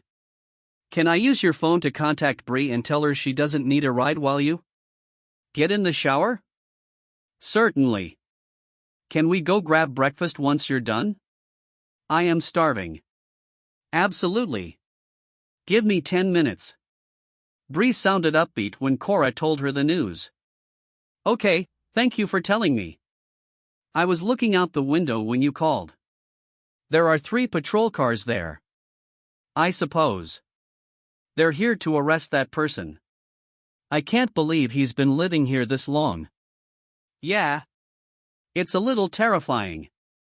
Hopefully they capture the 3rd one. Then at least some of my nightmares will be over. All I'll have to worry about then is regaining my memories. I have no doubt that it will happen, Cora. Hell, it's already beginning to recover slightly. Call me later and let me know if you're going to remain another day or return tonight. Okay, I will do that by Janet. Choose a breakfast spot. A modest diner that was popular among the officers. She assumed that if someone came for Cora, they would be insane to do something there. They returned to the hotel and talked for a while. Cora discovered more about the officers' family life. They were preparing for Cora's therapy session when she checked her purse. Damn, she cursed. What happened? Oh, with all the excitement last night, I left my journal at the apartment. There's not much there, but Dr. Wahlberg advised me to keep it with me at all times in case I remembered anything. I was also going to utilize it to take notes during sessions. Would you mind if we did? Let's go and pick them up along the way. No, I do not mind. Janet checked her watch. We'd best hurry. When the girls reached the residence, Cora knew Morgan was at work and was unsure if Bree was home, so she used the key she had been given. Go grab your diary. I'll wait outside the door, Janet said. Cora headed down the hall and around the corner to the bedrooms. When she heard Bree speaking on the phone, she sounded annoyed. Look, Bob, I told you I wasn't going out with you anymore. I do not care. I still believe you drugged me into that motel because I don't recall drinking much. So yes, I do recall. And yeah, the sex was incredible. Despite all of her other troubles, Cora didn't think about what she'd heard. She just reacted. Are you a cheater? Her elevated voice conveyed astonishment and dissatisfaction. Breeze turned in the direction of the pitiful cry and she spotted Cora standing in the doorway. Oh, damn, she said. Bob, I have to leave, she remarked before passing out. Before she could react, Cora continued, perplexed. Are you cheating on Morgan? I can't believe this. You have the most loving and dedicated husband on the earth. And you. She could not say it again. She stood there, staring at her astonished companion. Cora's head spun like a pinwheel in a hurricane. Her eyes began to water as the silence increased and her head became foggy. Cora turned and entered her room to collect the diary. Bree waited for her when she returned. Cora, please wait. Let me clarify. There's no need to explain, Bree. I heard you over the phone, but you misinterpreted. I don't. Not right now. Bree, not now. I can't, Cora. Leave me alone. I need to go. And with that, She pushed by Bree and went to the door.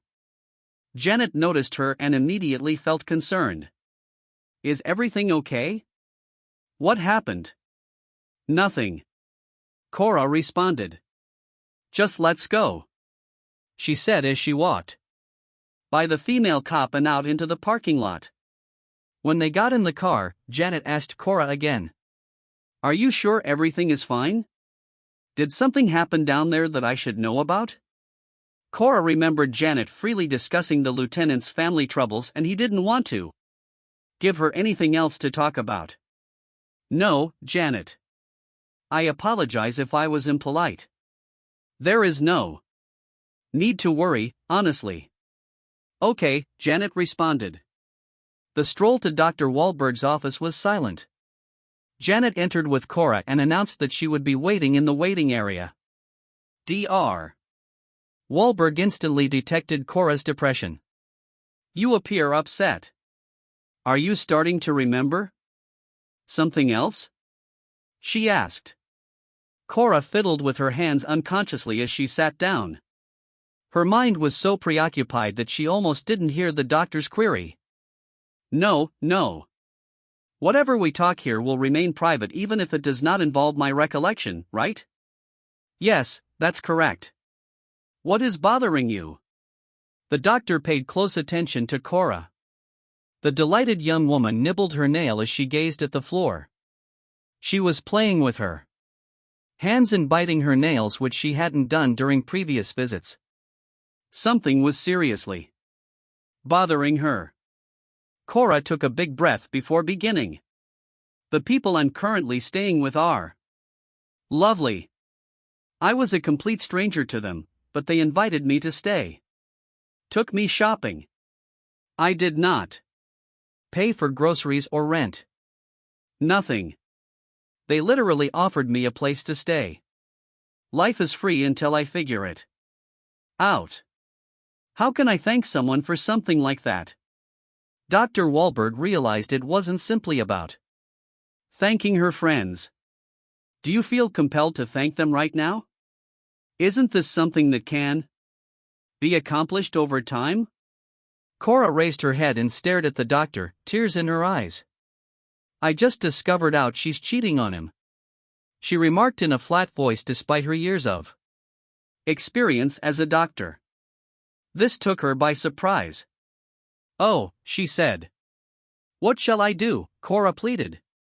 If not for them, I'd be walking the streets right now. Everything in me tells that is Morgan's. Buddy, it is my job to inform him. But how can I harm the life of the person who helped me? So what about her? What about Bree? Am I? Shouldn't she also owe it? She started crying harder.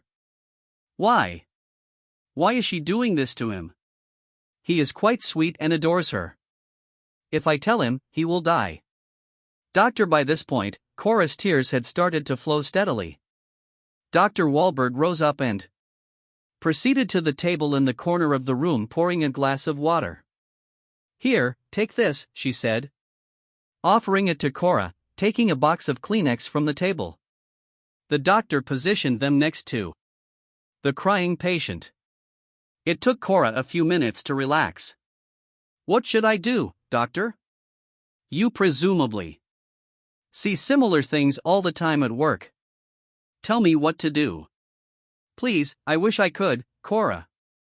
I am not a marital specialist. It is not my field. But as you mentioned, these things happen. Unfortunately, I've never discovered a one-size-fits-all approach. There are countless reasons why people cheat on their wives. And it is never just one thing. Typically, there are a dozen reasons that combine to create a perfect storm of emotions. It can take years or happen on the spur of the moment. I'm very upset at her. Cora burst. We became really good friends. But how can I still be her buddy after this? Whether I say it or not, how can I continue to live there? She shakes her head. Regarding this, I still have no other place to live.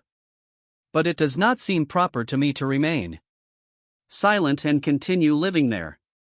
Lord, she shouted, what shall I do? Dr. Wahlberg did not enjoy seeing someone in such an emotional state. On the other side, such psychological stress may help Cora retrieve his memories. Cora, I can't tell you what to do, but I can make a few suggestions. I realize you've only known these folks for a short time, but it appears you have two pals in jeopardy. If they were my pals, I would try to gather all of the information and figure out what is at the root of the problem. Every word spoken and every action taken by a person has a reason to help us grasp the problem. You need to grasp the motivations. The second thing I can add is that in my experience, an upset spouse is usually more inclined to forgive when the guilty party admits it, rather than when they find out from someone else. Having stated that, you must do what you believe is right. The doctor allowed Cora a few minutes to ponder her words and wipe away her emotions before speaking again. Sorry, but we really need to discuss what happened yesterday. Try to relax and describe what happened when Cora was talking about her recollections. Lieutenant Ashwood and Detective Noble interrogated their two suspects in separate rooms. The lieutenant was tall and lean with a threatening aspect, whereas aristocrats were the reverse. He was just 5 feet, 9 inches tall, chubby, and always smiling. That's why Brian was taken aback when the smiling detective slammed his hand down on the table and stared at him menacingly. Do you all know about this? We already have DNA samples from you and your companion that match the ones you left on that poor girl. We have you cleaned. Tell me who the third person is and where I may find weapons. And I'll speak with the prosecution about making a deal. Guns? What weapons? We did not have any weapons. Okay, yes, we did it.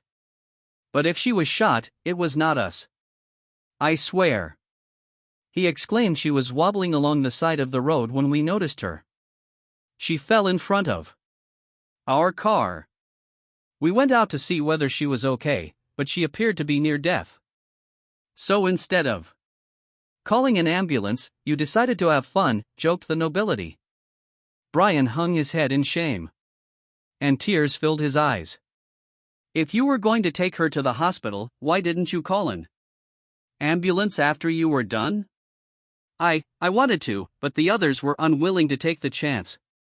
We dragged her back to the forest and abandoned her there. No one expected she'd live. So what happened? How did you decide to take her to the hospital? I felt quite horrible. The boys dropped me off at home. I was unable to handle what we did. I went back to check if she was still alive. When I arrived, she was still breathing, only barely breathing. I brought her to my car and drove her to the hospital. Did they know what you did? No, they'd beat me up if they knew. Instinct. Nobles had informed him that the guy was telling the truth. He paused the recorder, removed the tape and handed him a paper and pen. Please write down everything you told me, including the identity of the third person who was with you in Langford. The detective has left the room. The duty sergeant noticed him going towards him. Did you receive recognition? Yes, but not all of them. The guy claimed she was wandering down the road and denies shooting her. Crap. Yes, I understand. That suggests there is still someone out there who may wish to finish what they started. Where is the lieutenant? He returned to his workplace. The other guy quickly requested a lawyer. Okay.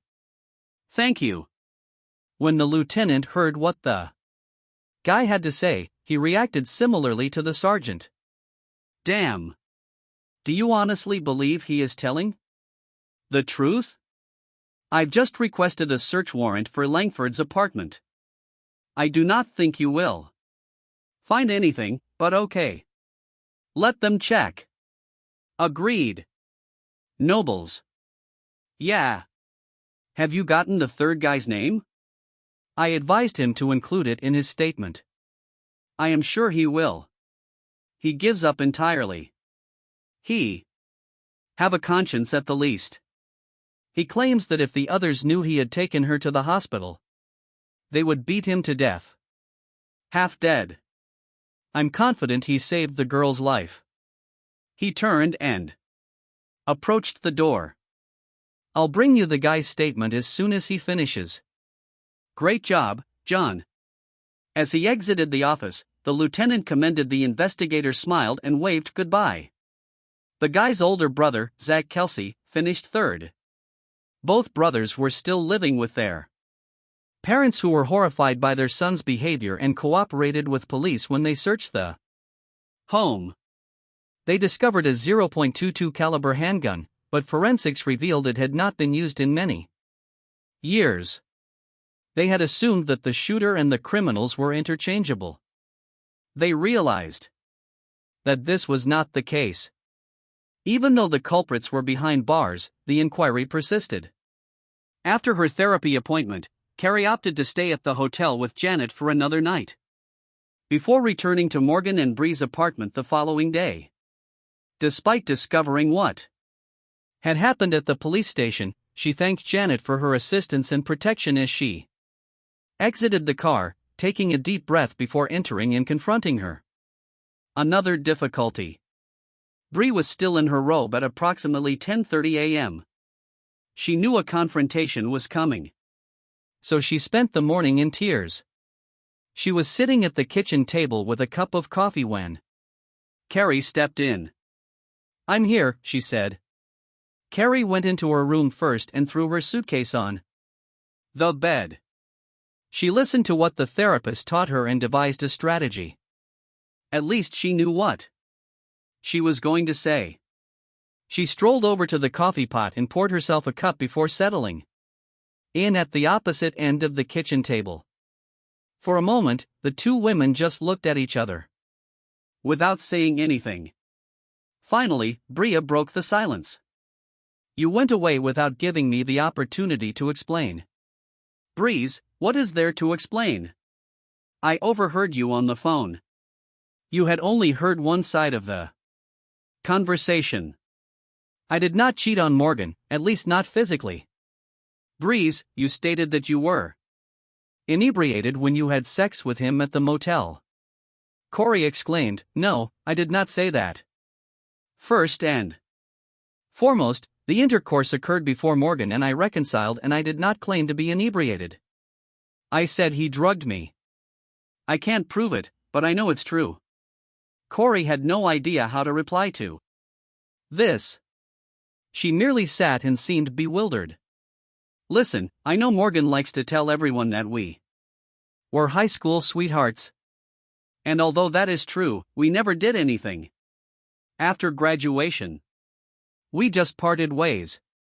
He was preoccupied with his job at the newspaper whilst I attended city college. We met new folks. There was no actual breakup or anything like that.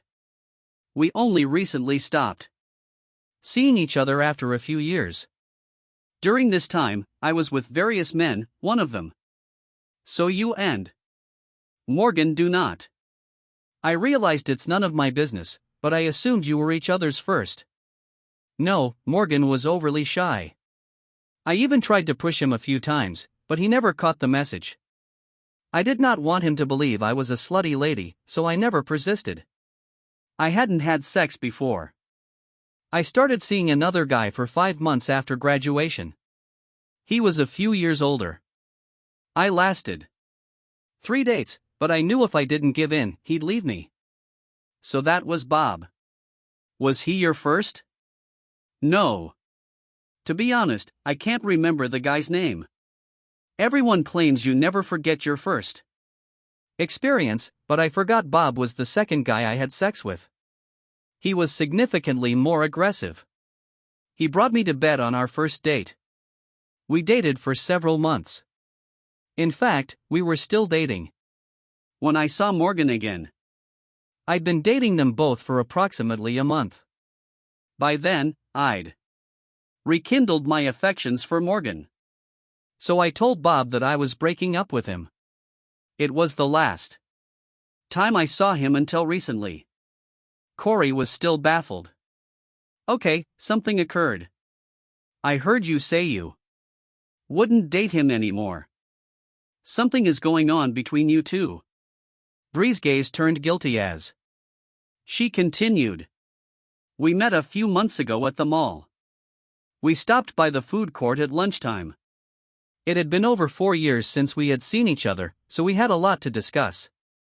He congratulated me when I informed him that she had married Morgan and that he was still single. He just returned from California. He works for a computer business, which assigned him there as a regional sales manager. He claimed his performance was so exceptional that they summoned him back to headquarters in Chicago and placed him in command of the training program. When we concluded, he gave me his business card and instructed me to call him later. He offered to treat me to lunch at a finer restaurant. I had no intention of calling him at the moment, but about a month later, I was going to meet a friend for lunch. I was already dressed appropriately and looking forward to it. She called at the last minute to say she couldn't make it. I was quite disappointed. I thought about Bob and decided to find out if he would be accessible in such a short period. So one lunch developed into several more. And when Morgan left to work the night shift, the lunches became dinner. I knew I was crossing a line. But I had no intention of sleeping with him. Carrie shakes her head. So you were dating this guy while poor Morgan was working? Bree, I thought you knew not to date a person who can drug you for sex. Carrie, I had no idea he was planning anything like that. We last had dinner a few weeks before. Yours moved. He wanted to go dancing. I had my concerns, but I eventually consented. I told him I barely had an hour and needed to hurry home. I'm not sure how we got from the club to the motel, but the next thing I remember is Bob hugging me as we walked down the corridor to our room. I know I must have been out of control since I was so happy. My intellect was begging me to stop. But my body wouldn't wait. Fortunately, someone entered the room and stopped the situation before it worsened too far away. I'm still not sure who it was. I suppose he worked in the hotel. He undoubtedly observed me in the lobby, realized that I couldn't contain myself and grew suspicious. He got me out of there, put me in a taxi, and drove me home. Carrie experienced some relief. It wasn't as horrible as she imagined. So you have not seen him since the motel incident? Honestly? Honestly. Okay, then. Listen, I spoke with Dr. Wahlberg about this. I believe she is a very intelligent woman who has undoubtedly assisted others in similar situations. She claims that confessing and demonstrating real repentance would increase your chances of saving your marriage significantly. She said that it would be much more difficult if he found out from someone else. I can't, Carrie. Yes, you can. I'll help you. I'll be there when you inform him. And I will battle beside you to rescue your marriage. Bree, I owe you both more than I can possibly repay. Of course, I do not want to damage your marriage, but attempting to keep this hidden will bring complications that will eventually kill it. I'm sure Bree was thinking the same thing, but couldn't see a way to express it. Even though she did not sleep with him, she knew Morgan would think her relationship with Bob was cheating. It would spell the end of her marriage. God, she rebuked herself. How could I possibly be so stupid? Her mind was filled with senseless pain. She felt the salty dampness of her anguish run down her cheeks and into the corners of her mouth. I need some time, she implored. Please. Bree, do not wait too long. Don't you believe this Bob guy will tell Morgan to take revenge for their breakup? Hell no. He does not care about me enough to seek vengeance. Besides, he's probably scared Morgan will come after him. Then when you're ready, let's sit down and discuss how to best approach the confession. If you like, I'll speak with Dr. Wahlberg again. Perhaps she can counsel us. Meanwhile, you can browse the internet. Yes, that is a good concept. Thanks. Bree's voice was filled with genuine thanks that night. When Morgan returned home, he sensed a tiny tension in the air, but he inquired if everything was fine. Both women agreed. He heard about the arrests of 3 offenders and wondered if he was misinterpreting the situation. It was most likely a relief. That night, Corey had a dream that she was being hauled out of the car. She heard the door slam and the tires squeal as the car drove away. She felt chilly, alone, and terrified.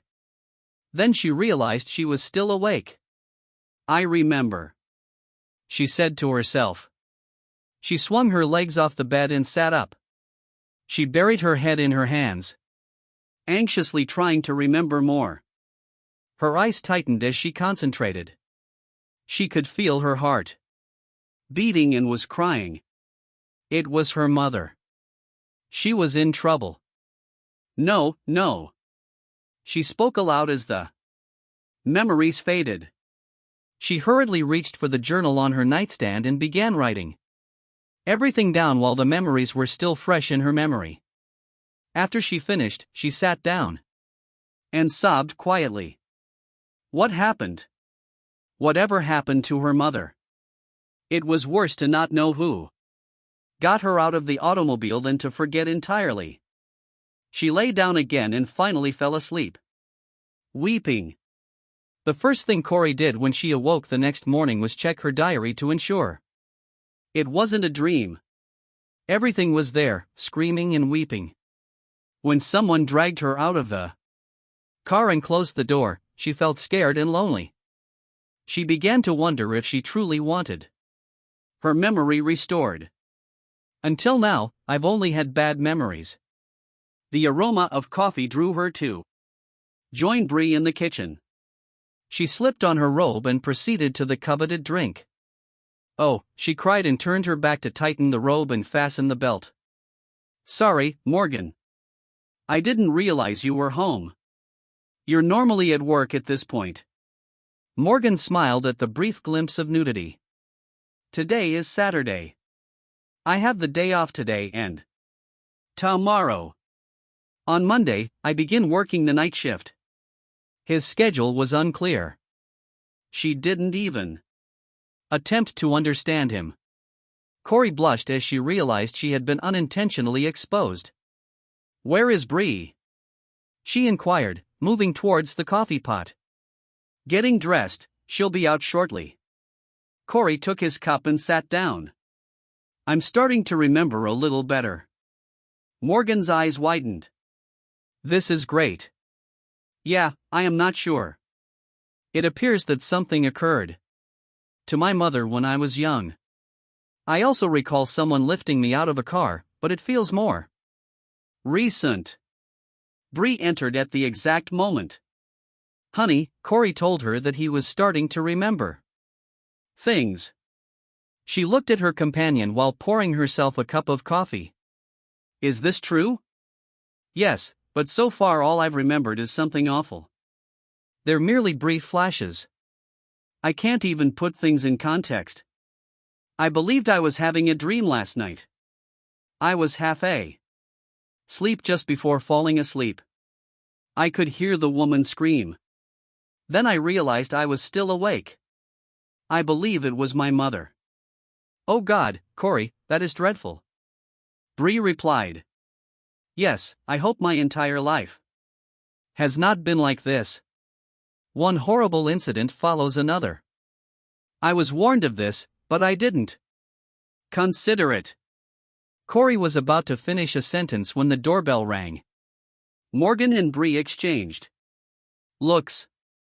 It was just after 8 a.m. on a Saturday. Who might be at the door? I'll open it, Bree said. Make careful to browse through the people first. If you don't recognize the sender, don't open the message. Morgan was cautious in case he and Corey heard Bree unlock the door in muffled voices. A few moments later, she reappeared with a tall skinny man following her. Corey sat with her back to them. Lieutenant Morgan received with astonishment. He gazed at Morgan first, then watched as Corey immediately tightened her robe. "Please, off-duty, my name is Jared, Lieutenant Jared Morgan. Made an amendment to the station reservation. May I get you a cup of coffee? If it's not an issue," he responded. Morgan slid his chair back to make room for Bree, who poured him a cup and placed it in front of him before sitting down. "So, Jared, what brought you here Saturday morning? Is there any news on the case?" Morgan asked. "Not really. That's why I came to see if you could remember anything else." He grinned at Corey. Corey told him that she had started to remember bits and pieces, but nothing that would help with the inquiry. During the chat, it appeared to her that he was awkwardly flirting with her. She felt weird wearing just a robe. Overall, she had not had a single sexual thought since she awoke in the hospital. She began to notice the distinct features on his face. High cheekbones, square chin. He didn't resemble a model, but he wasn't particularly ugly. Corey noticed herself quietly flirting back. She remembered what Janet had said about his terrible divorce. He stayed for about half an hour, and it became evident to everyone that the lieutenant's real motivation for visiting was a wish to see Corey again. Bree walked him to the door and went back to the kitchen. Bree laughs that the big, powerful cup appears to have feelings for Corey. Corey flushed. "Wasn't that only my imagination? I suspected he was getting strange with me, but I wasn't sure." She responded with a small smile. "He appears to be a great guy. But I can't even consider getting into a relationship until I figure out who I am. Hell, I might have a husband and kids." She continued. "He recently went through a painful divorce." Bree and Morgan were astounded by her final statement. "How did you know that?" Bree inquired. "Janet, the female cop I lived with, was a source of information. I believe I know more about what is going on at the station, and who was sleeping with whom than the lieutenant himself," she joked. "Damn it." Morgan swore. "What?" asked his wife. "So I was thinking that we might all go out together today and do something. You girls had been sitting in the flat for too long. I was thinking we could go to the lake, the zoo, a museum, or something like. I should have invited Gerard to join us, but I didn't consider it. Now he's gone, and I don't have his personal phone number." Corey stated that she observed the expression she received. "Well, he gave it to me the night I checked into the motel. He told me to call him if there was an emergency." "That seems like an emergency to me." Bree laughed. The call was made and Gerard readily accepted. The first stop was Navy Pier. He somehow persuaded Corey to ride the Ferris wheel on one condition.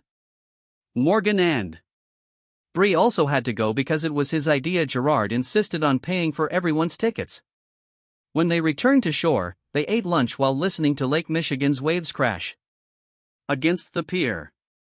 After that, they walked 2 miles along the boardwalk to the Field Museum. When they returned to their apartment, the sun had already set. All 4 of them were fatigued and knew they'd have no trouble sleeping that night. Everyone piled out of Morgan's automobile as soon as he shut off the engine. "What a beautiful day," Corey exclaimed with a wide smile. "I can't remember the last time I had such a great time." The others gazed at her, unsure what to say. The first Bree got the joke and laughed. Morgan and Gerard followed suit. On their way back, everyone persuaded Gerard to stay for pizza. It was nearly 10 o'clock when he left. Corey walked him to the parking lot. Gerard took advantage of their alone time to say what he had been thinking about all day. Corey, I understand that this is not the best time for you. But I just wanted to say that I would like to see you more often. Do you believe you could go to dinner with me for anything? He hadn't been particularly covert about his plans all day, so that didn't come as a surprise. She liked him too. However, one thing disturbed her. Gerard, do you feel ready to start dating so soon after your divorce? He was shocked. Damn it. She knew more about his life than her own. His brain began to work quickly in an attempt to comprehend. Then he recognized Janet as the most chatty woman in the 18th precinct. He replied with a smile. Oh, I hope I did not put her in a horrible situation. No, not really. Everyone knows Janet's chatty personality. To be honest, I was unsure until today. I thoroughly loved spending time with you, Corey. I am ready. She smiled. In that case, I'd be delighted to join you for supper. They both smiled as they separated. Later that week, Corey spoke with her therapist about the flashbacks. Do you know what might have caused them? Asked the doctor. Corey struggled to recall, but the doctor had already made a good estimate. The last time you were here, Corey, you were telling me about a buddy who was cheating on her husband. Could this have been a factor? You're correct. I discussed it with Bree that day. I told her what you had said about confessing. Dr. Wahlberg nodded her head. The reason for Corey's memories was becoming clear. It's clear that you've had a lot of stress in your life, Corey. This is most likely the source of your memory loss. And I'm concerned this will be the motivation for memory recovery, rather than the words of encouragement Corey expected. Between knowing what 3 men had done to her, not knowing if someone was trying to kill her and her buddy cheating on her, she didn't want any more stress. Still, she was determined to do whatever it took to regain her memory. By the end of the appointment, Corey couldn't help but inform the doctor about her talk. What exactly are you talking about, Lieutenant Ashwood? Yes. Do you know him? Of course. He works alongside my brother-in-law, Jerry Wilson. Remember? Jerry begged me, day and night, until I agreed to take your case. Right. Sorry. I've never thanked him. I really should send him a thank you card. He asked how you were doing multiple times. You seem to be a celebrity in the precinct. Yes, at least that is what Jerry claims. It's encouraging to watch Gerald venture out into the world. All of his co-workers want him to start enjoying life again. He's a decent man, with a good head on his shoulders. Everyone understands this. He will be promoted to commander, and will give you your area. I have no problem. I mean, there is no reason I shouldn't date him. No problem. The doctor replied. The session went well, and Corey left the office smiling. Bree joined her as they scheduled their next receptionist appointment for the following week. They stopped on the way home so Corey could buy a thank you card. A little later, while Bree was making supper, Corey sat at the kitchen table and wrote a thank you message to Jerry Wilson. Around the same time, Mafia boss Vito Janice contacted his talent. The FBI discovered Johnny's body. Tony's jaw nearly hit the floor. No way, hell. We toiled all night to ensure he was buried deep enough that no one could ever discover him. Yeah, someone discovered her. And I have some more unpleasant news for you. Remember the girl in the hospital? Rumor has it that she was found staggering around not far from where you killed him. I knew the timing was weird, but you were certain you hit it. You never miss. Do you still believe? You will never miss? He reacted angrily. Okay, I understand. Like I stated, she appeared out of nowhere.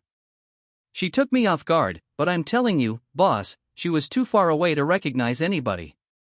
So you continue talking. Besides, isn't she the one who can't recall anything? Yeah, I won't take any chances. I want this gal to be eliminated. Do you believe you can manage it? Tony about his head. Yes, certainly. Okay. She's staying with a newspaper reporter. Photographer or something like that. Find her in, Tony. Don't mess it up again. The mafia boss's warning was plain. If he made another mistake, he would be the next to fall. I can manage it, Vito. If the information regarding the newspaper was correct, Tony would easily locate it. The mafia had eyes and ears throughout the city, including the police and the newspaper. Bree sat on the couch a few nights later, watching a late-night chat show. Morgan arrived home after his night shift. She knew immediately that something was awry. He did not welcome her with his customary kiss. In fact, he did not acknowledge her at all. Instead, without saying anything, he went straight to the kitchen and got a beer from the fridge. Corey and Gerard just returned from a date. They were discussing in the parking lot when Morgan arrived. Gerard was focused on Corey, but she was watching Morgan. Something's wrong, Corey stated. Why? What do you mean? Morgan's hostile demeanor was evident when he opened the car door and exited. She said, I'm not sure, but I hope it's not what I'm thinking. I'd better go in. Do you want me to come with you? No, no. She instantly kissed Gerard's lips. I can handle it, she said. And before he could get out and unlock the door for her, Corey was already briskly walking across the parking lot to the apartment, unsure what was going on. Gerard had no intention of leaving until he was certain everything was fine. He turned on the radio and reclined in his seat. When Morgan did not return to the living room, Bria went to look for him. She discovered him seated at the kitchen table holding a drink. He appeared to be having difficulties breathing. His eyes were glassy as if he had just cried, and she could sense the tension from across the room. Bria discreetly took a chair on the opposite side of the table. What happened, dear? Morgan was leaning to one side and staring at the beer. He was rolling his fingers. Remember Stan McCarthy? We attended his Independence Day party a few years ago. He was a sergeant for the service week. She responded. I recall the party. But practically everyone present was a cop. I don't remember one from the other.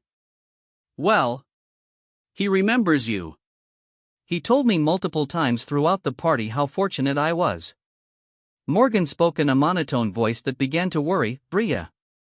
He was obviously not himself. She was starting to feel apprehensive. Darling, what happened? Has something happened to him? Morgan resumed his monotone diatribe without responding to her immediately. He attended night classes to become a detective. When he received his certificates, there was no position for him in Chicago's Detective Bureau. So we got a job with the Des Plaines Police. The hairs on Bria's neck stood on end. She met Bob in Des Plaines. Morgan continued. He was recently at the Cherry Lane motel in Oakton investigating a robbery.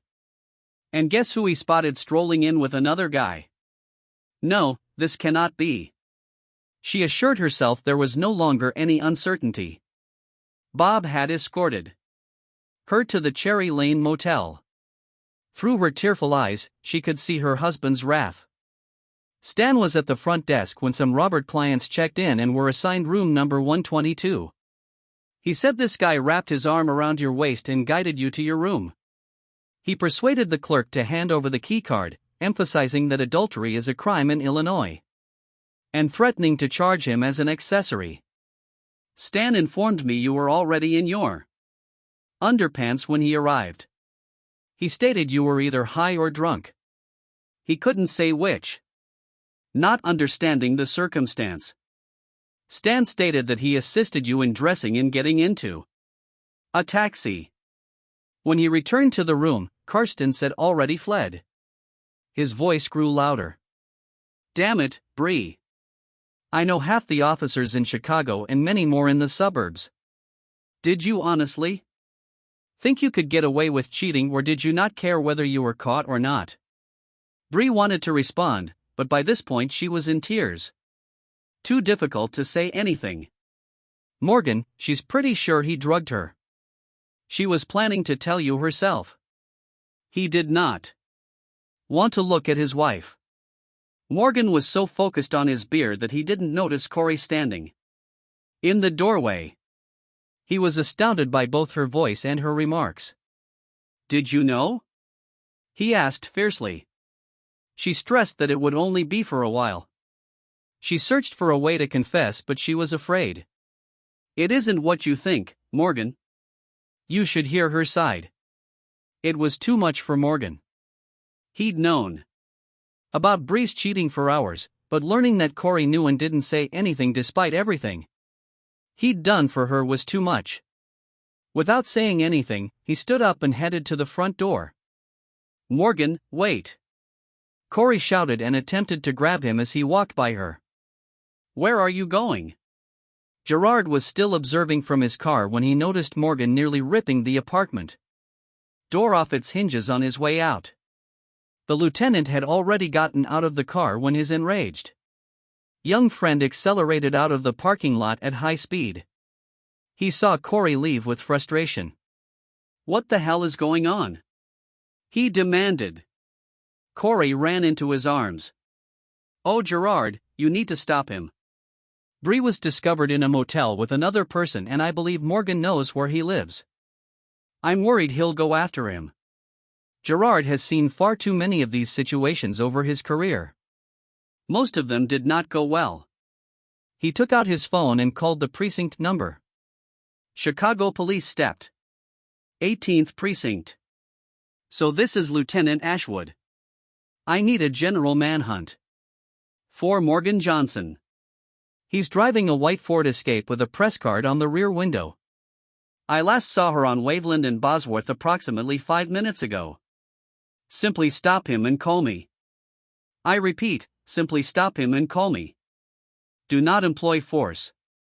He may be headed for danger, and all I want to do is talk to him. Understood. Understandable, Lieutenant.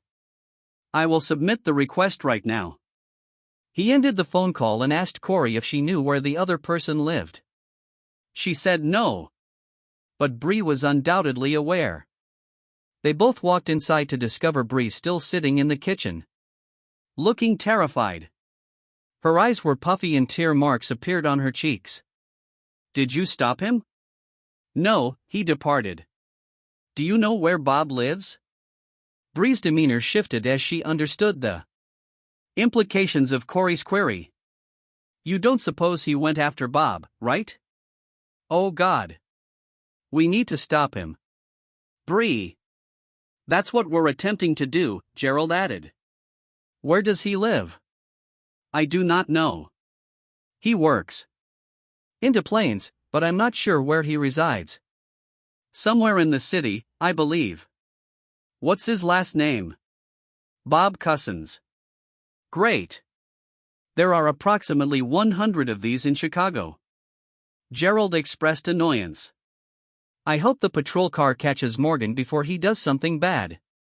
Corey gazed at him with besieged eyes. Gerald, could you remain for a while? Yes, I'm not going anywhere. Thank you. She stated this while standing on tiptoes and kissing his cheek. It looks like it will be a long night. How about I brew some coffee? That sounds great. The lieutenant said affirmatively. And 15 minutes later, as Gerald was taking a sip of his coffee, his phone rang. He immediately grabbed it. Yes, they pulled him over near Irving Park, Lieutenant. He is sitting in the front seat of a cop car. Can I speak with you? Yes. So that would be amazing. What the hell is going on, Gerard? You put me on the wanted list. What have I done? Calm down, Morgan. I hope you didn't do anything. Where are you going? Do you actually care? Well, if you're going to Bob's place, it'll quickly become my responsibility. God. Morgan had a concept. Is the whole world aware of Bree's cheating with this guy? So what should I do now, Gerard? Suck it up. What would you do? Come home. We'll talk it over. Perhaps it isn't as horrible as you imagine. I am not going back there. Not now. Gerard is annoyed. If you beat this guy up, I will handcuff you personally. I went through that myself last year. I understand how you feel, but it isn't a choice. I am serious. Morgan, stay away from him. Morgan sighed this time. Yeah. Okay. Okay. But I'm not coming home. I will book a motel room. Do you promise? Yes, I promise. Okay. Give the radio back to Officer Gerard. Thank the police for stopping. Morgan then contacted the station and ended the manhunt. There was nothing else he could do. He's okay. Both women wanted to know when he finished the chat. I believe so. He stated he would book a motel room. The lieutenant checked his watch and realized that it was already well past midnight. It's time for me to leave, he remarked. I had to be at work by 6. Can you handle it? Yeah. Corey said, we'll probably cry all night. Please do not hesitate to call if you have any problems. We will not. Thank you again for your assistance, Gerard. Corey placed her arms around his neck, kissed him farewell, and led him to the door. Bree returned to the living room and sat with her legs tucked under her. Her entire body trembled. What should I do now, Corey? What shall I do? I know I lost him. He will never forgive me. I know him. Corey exercised all of her willpower. She desperately wanted to beat and yell at her friend. Tell her how foolish she was, but she couldn't. Even though Bree had done something terrible, Corey had no intention of abandoning her. She hugged her grieving friend and drew their bodies together. Give him time, sweetheart. He's not in the mood to hear anything we say right now. We need to give him time to settle down. Morgan will take a long to calm down. He finally found a reasonably priced motel and booked a room for the night. There was a tavern across the street. He considered walking there, but decided that keeping a clear head was more vital than attempting to forget his alcohol problems. After all, they'd still be there in the morning and he'd be hungover too. Morgan sat on the edge of the bed, looking around the empty room. It wasn't his first time alone, but it was the first time he felt lonely no matter where he went. Whatever he did, he could always feel her inside him. She was like a light that shone in his soul, and neither time nor distance could extinguish it until now. Sitting there, he felt empty. Within, saw only darkness and had thoughts of betrayal. Moisture began to gather in his eyes, causing his vision to distort. He took a deep breath and pushed his grief away. He couldn't recall the last time he cried, and he was not going to give himself the luxury of feeling sorry for himself. He hurried to the restroom to wash away his tears. When he returned, Morgan was stretched out on the bed, fingers crossed behind his head. He had dozens of questions on his mind, but one in particular kept coming back. Was Bob the only one? Or were there more? He felt like a fool, a loser, while he worked to create a future for the two of them. His wife had cheated on him with other men. He continued to blame himself. How could he be so naive? Is this so stupid? Furthermore, Corey was clearly aware and said nothing. The more he attempted to relax, the more his thoughts drifted to the pig. His wife was sleeping with Robert Cousins. All he had was his name. He thought it was humorous that Gerald had put him on the wanted list. He assumed I knew where the guy lived, he remembered. Sorry, I don't know. There must be some way to find out. But how? He chuckled at the irony. There is little privacy in today's society, but locating someone's address is more difficult than it was in the days of landlines and phone books. He glanced at the white ceiling, his thoughts racing through the possibilities. He knew it was doubtful, but the only place he could think of was the motel where that bastard had taken Bree. Perhaps he works nearby, or someone knows him. He thought. He took a few deep breaths and decided to try to fall asleep. He was physically and emotionally fatigued. He will be able to think more clearly in the morning. The light of the new day barely penetrated the heavy curtains that covered the windows. Corey and Bree fell asleep on the couch, waking up with neck discomfort and heavy hearts. Morgan drifted in and out of sleep several times throughout the night before giving up and stopping trying to sleep when he spotted light through the drapes. Even Gerard couldn't sleep comfortably. He came to know Morgan better after dating Corey, and he appreciated what he discovered. He has seen this too many times. The actual victims lost their jobs and even went to jail for doing something stupid. He did not want this to happen to Morgan. Gerard observed something while on his way to the office. Charlie walked while officers stood guard outside Corey's hospital room. He remembered what Charlie said about Morgan. Hey, Charlie, could you just come into my office for a minute? Of course. Lieutenant, what happened? He asked as he followed his boss. Charlie, how do you know Morgan Johnson? Pretty excellent, I suppose. My wife and I have attended a few gigs and events with him and Bree, and we occasionally play golf together. Why is he the type who would seek vengeance because someone harmed him? Charlie opened his mouth in amazement. What have you done, boss? Not me. Idiot. He replied with a smile, just someone who overheard him. Charlie was now worried. I do not know. I know he won't back down. He was with us when we took over that terrible place last year. One of the clients threatened him before I could say anything. Morgan pinned the guy against the wall and hissed at him. I didn't hear what he said, but it appeared like he instilled terror in the guy. When Morgan freed him, he took only a half dozen photos was said. I'm not sure about revenge, but I don't want to be on his wrong side. That is not what Gerard wanted to hear. Okay, thank you, Charlie. What is going on, Lieutenant? Is he in trouble? I'm not sure, Charlie, but you could want to call him after your shift today. Bree and Corey sat at the kitchen table holding mugs of coffee, debating what to do. They didn't want to intrude, but they also didn't want him to believe they weren't concerned.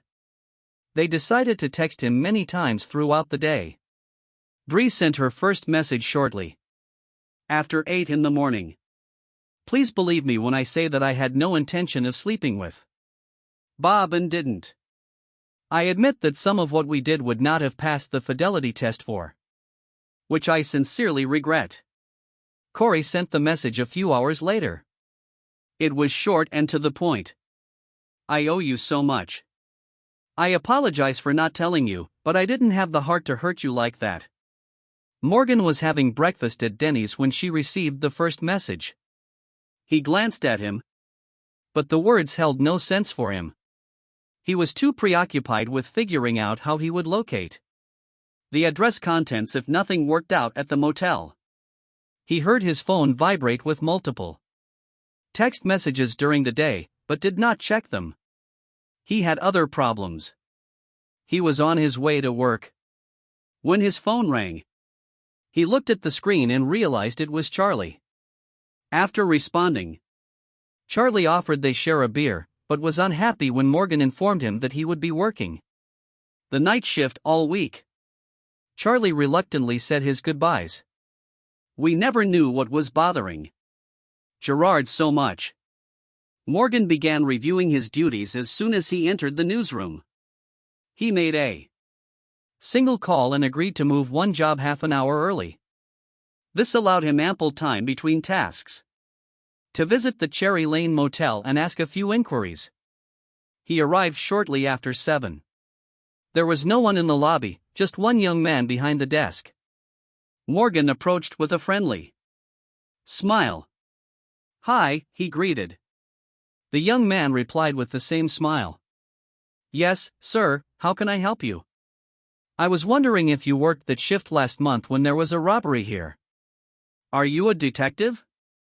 Did you capture him for a second? Morgan considered lying, but decided against it. No, simply a concern. Citizen, he said to the young man's smile. Disappeared. I know it wasn't your belongings that were stolen, so why should you care based on the guy's responses? Morgan was confident this was the proper person. He decided to be honest. The woman is my wife, he explained, and I believe that guy drugged her with something. This appeared to change the clerk's attitude. Oh, he replied sympathetically. Look, nothing occurred. I gave that investigator the room key and he took her out and put her in a taxi. They did not have time for anything. I cannot provide you with the security footage. I had previously given it to the investigator because of the robbery that night. Crap. Morgan reprimanded himself beneath his breath. Camera footage. He didn't think about it. Okay, I already know the guy's name, but I really want to find him. Do you happen to know if he works nearby, or how can I find out where he lives? Morgan's smile broadened as he noticed the young man looking at him. What are you planning to do? You're not going to kill him, right? No, I won't murder him. I just want to know if he dragged her and if that was the only time this made sense to the clerk. This guy has come here a few times, usually with a lovely blonde. But I've seen him with others as well. I'm not sure where he works, but he has a nameplate on his car. He drives a silver Hyundai with a cast license plate. Morgan's smile instantly spread from ear to ear. He began to withdraw $20 from his wallet. Sir, I can't take it. You're being recorded. Buy a camera. The young man nodded to the camera in the corner. If the manager notices me collecting money, he will question why, and I'd prefer to keep this chat between us. Morgan said, Okay, here we go. If people see me handing you a business card, they will assume I am a salesperson. Do you have any senior relatives with forthcoming birthdays? Well, my grandmother turns 75 this year. I'm not sure exactly when. So when you find out, call me at this number and I'll make sure her portrait appears in the newspaper on her birthday. The clerk pulled Morgan's business card off the counter and discovered she worked as a photographer for the Tribune. Really? Thank you very much. She'll be delighted. Morgan departed the motel with a new energy. His first instinct was to have Charlie punched the number, but he changed his mind. Charlie seldom contacted him for a beer after work. He had a family and enjoyed spending time at home. Morgan was not foolish. He understood Gerard had probably informed him of his dilemma, so Charlie would not want to give him the information. It was usual. He knew a number of other cops in the city. He will find someone to punch the number. That evening, as he finished his assignment, Morgan opted to return home. Even at $65 per night, he could not afford to stay at a motel. Bree's heart started racing when she saw him walk through the door. He was still dressed the same as last night, which made her wonder if he would stay or change. She stood transfixed in horror until she noticed him putting away his camera. It was a good sign that he would spend at least one night. "Where is Corey?" he inquired, walking past her into the kitchen to get a beer. She almost did not recognize his voice. He sounded chilly and uninterested. Perhaps it was her fault that she interpreted his comments in this manner. "She is on a date with Gerard. I assumed she would remain home and keep you company," he responded sarcastically. She offered, "But I hoped you'd come home so we could discuss." "I understand. I am not in the mood to discuss, Breeze. I'm not sure whether there is more hurt or angry. But I'm certainly not ready to chat." He sat at the kitchen table, took a sip of beer and set the bottle down. "I simply don't comprehend. I thought we were really happy. I believed you felt the same way I did, but you loved me the same as I loved you. Morgan, I love you. Please believe me. I never meant to sleep with him." "Not really." "Not really. What do you mean by not for real? What game were you playing? Some type of game. Catch me if you can." "No, it's me." Morgan raised his hand, shaking his head. "Forget it. Sorry. I started discussing it. I truly do not want to chat right now." At that point, they heard the door open. Gerard and Corey just returned from a date.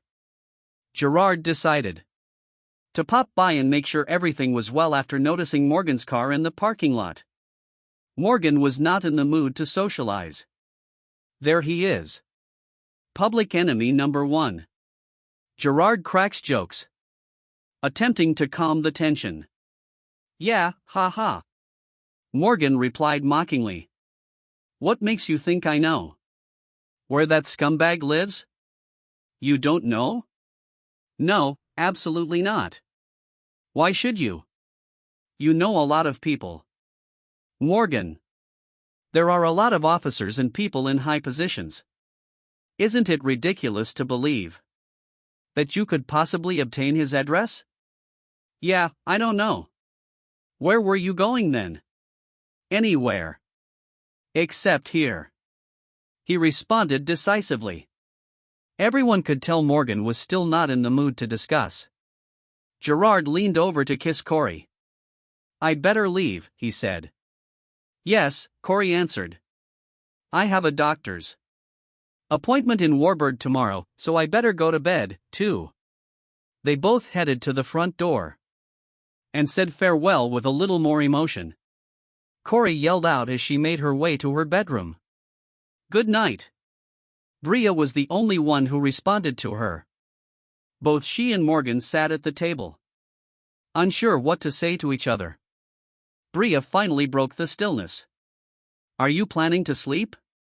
Morgan said, "I'll sleep on the couch." Bria felt pain, but was not startled. She sighed sadly. "If you change your mind or notice your neck is stiff, you can always join me. However, I hope you already know this. Good night, Morgan. I love you." She stood up and moved to the bedroom. Morgan sat, sipping his now lukewarm beer. He was more interested with finding her lover. Initially, he wanted to punch the guy, but he decided it was best to ask him a few questions first. Then ask Brad the same questions to see if their answers matched and then punch the bastard.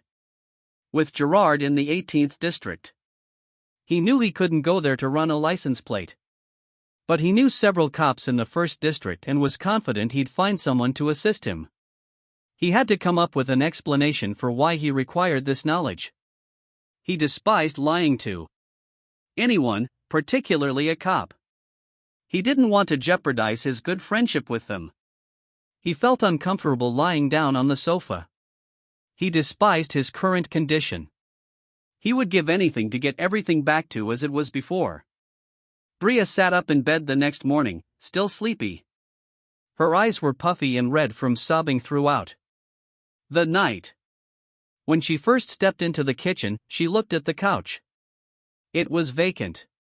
She assumed he was in the kitchen, but only Corey was there preparing new coffee. "Where is Morgan?" Corey turned her head, nearly gasping at the mournful expression in the doorway. "I don't know. He vanished as I stood up. Damn, I was hoping he'd at least remain for breakfast with us." "What time do you have an appointment with the doctor?" 10:30 Corey replied. Morgan had already entered the first District Police Station building searching for a good candidate. He spotted Bill Taylor. "Hello, Bill Morgan. How are you?" "Okay, thank you. Could you please help me if you can?" "What do you need?" "Could you punch this number?"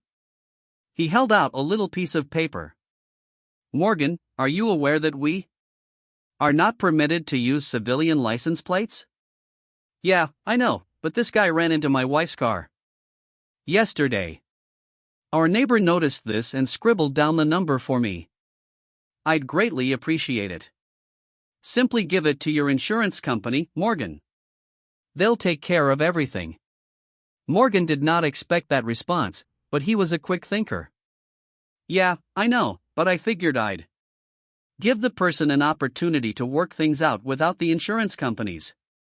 It isn't that horrible. It'll probably cost a few $100s to fix. If it were me, I would prefer to pay out of pocket rather than via my insurance provider."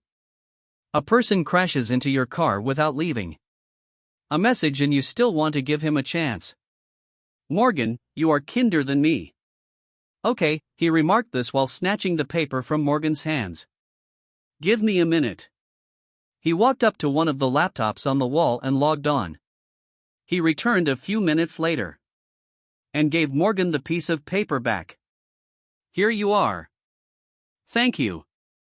Bill, I'm in your debt." "Are you serious? My wife and I recently had a baby. I'd like to take some great family photos." "No question." My friend Morgan took out another card from his wallet and offered it to the uniformed officer. "Call me and we'll set everything up." The address was in Rosemont. It generally takes 35 minutes.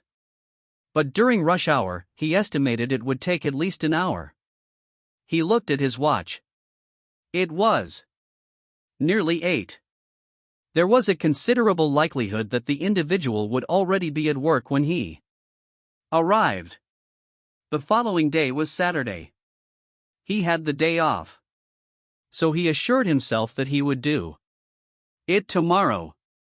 Later that morning, Bria sat in Dr. Wahlberg's little waiting room as her buddy attended her weekly session. When Corey sat up, the doctor realized something was wrong and inquired about it. Corey informed the doctor how Morgan discovered what had happened and how the situation worsened.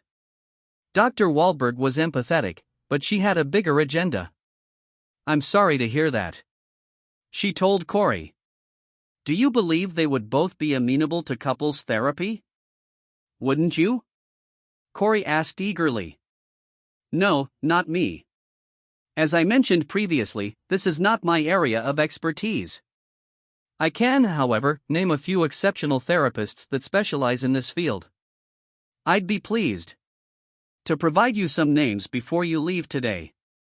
However, this is your time, and I want to focus on your improvement. So just sit down, close your eyes, and forget about your friend's worries for a bit. I want you to empty your mind." It was easier said than done, but Corey gave her all. After a few minutes of silence, she felt calm. This must have been sent by the doctor as she only talked then. "Corey, does the name Houston symbolize anything to you?" She opened her eyes and began to answer. "Okay, I know it's in Texas." She drew the name of the state. As she spoke, she realized the name seemed familiar. "Texas," she said aloud. For some reason, she paused for a time. "I can hear the kids on the playground." They call me that. They call me Texas. I am from Texas. This doesn't look correct. No, wait, Houston. This is me. My name is Corinne Houston. She almost yelled. From excitement. Texas was my nickname at school. She glanced at her therapist in disbelief. She remembered. How did you know? She asked the friendly doctor. Your name is Corinne Houston. You live in Stockton, Illinois and are 26 years old. Yes, yes, yes. Corey shouted and jumped up and down. In her seat. Harley did it. He dragged me from the car and flung me. That's who pulled my hand. Harley, we lives together. I remember this. She closed her eyes again, hoping to remember more. But the rest remained a fog. Is he the person who shot you? No, I do not think so. I am not sure. I do not think it is him. I do not recall getting shot. She appeared to abruptly lose all of her vitality and sank back into her chair. So this Harley drove you to a distant place and then left. You there. Do you remember anything else? Corey shakes her head. No, I believe we had an argument. I know we argued in the car, but the details are vague. I recall it being a lengthy trek. I wasn't sure where he was bringing me. And then he simply stopped in the middle of nowhere and told me to get out. When I declined, he got out of the car and joined my side. He pulled me out. At this point, Corey's emotions overcame her and she began to cry. The doctor took tissues from a box on her desk and came over to comfort her patient. Calm down, she whispered in a calming tone. I realize it's difficult. Let's have a break. Try to relax. Lay down and close your eyes again. Just try to calm down. Corey attempted to do as the doctor said, but her mind was in turmoil. How did you learn my name? She asked. Some kids were fishing in the river along Route 20 and discovered a wallet. Yes, Corey exclaimed happily. My black wallet. I tried to get him out of the front seat when he pulled me out of the car, but I couldn't. That Harley must have thrown his wallet into the river on the way home. Unfortunately, the only thing the kids discovered on him was this. She explained, setting Corey's driver's license on the table, or at least that's what they said they found. Corey took it and examined it. It's me, she said with pride. I actually exist. She looked at the doctor. How did you receive it? The children transported him to the local police station. Someone recognized your photo in the newspaper and contacted the Chicago Police Department. When Gerard learned of this, he called and asked what I should do. I did. Gerard was aware I was with him last night. He said nothing. Yes, I told him to give me everything. I hoped it would elicit memories and occur in a controlled setting. I instructed Gerard not to say anything. While the patient sat, the doctor observed her reactions and attempted to understand what was going on. I do not want to push you, Corey, but as your brain accepts more of your past, I believe you will begin to remember more. What occurred to you on that road was perhaps the worst experience we could imagine. The memory of what happened may never fully return to you. But if it does, I would rather that it occur in this office while we are together. Do you remember what happened when Harley got you out of the car? No, not really. She said, shaking her head. I simply remember it being scary. I wasn't sure where I was. I remember crying. She closed her eyes and Dr. Wahlberg could tell she was attempting to force herself to remember more. It's okay, Corey. That should suffice for now. But please do not hesitate to contact me if you require further assistance. On her way back to the apartment, Corey excitedly told her friend the news.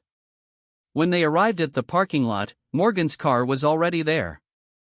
He still refuses to speak to me, Bria stated. I know he's angry, but I believe he's envisioning far worse than what actually occurred. And I can't stand seeing him in so much suffering. That reminds me, Corey responded here. She handed out some business cards. Dr. Wahlberg suggested these to marriage counselors. She felt either would be an excellent option. Bria took the cards and placed them in her purse. Thank you. I'm not sure whether I can convince Morgan to do this, but she started crying again. Oh, Corey, I'm terrified that he'll decide to end it all. He's quite angry. I wish I could just follow your suggestion and tell him myself. At least I could explain what it happened. He loves you, Bria. Yes, he is furious right now, but he is unaware of the entire situation. I know I can't make him listen to me. He keeps stating he isn't ready yet.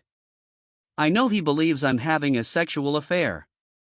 Corey, I can't stand seeing him in such anguish. But how can I convince him to sit down and listen to me? I can't bind him to a chair. I'm not sure, Bria, but you will have to find a method. The longer he believes you slept with Bob, the worse things will be. What happens if he doesn't believe me?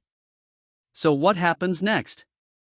How do I prove that I did not sleep with Bob? The only two individuals who know for certain are Bob and I. And if Morgan doesn't trust me, he will certainly not believe Bob. I do not know.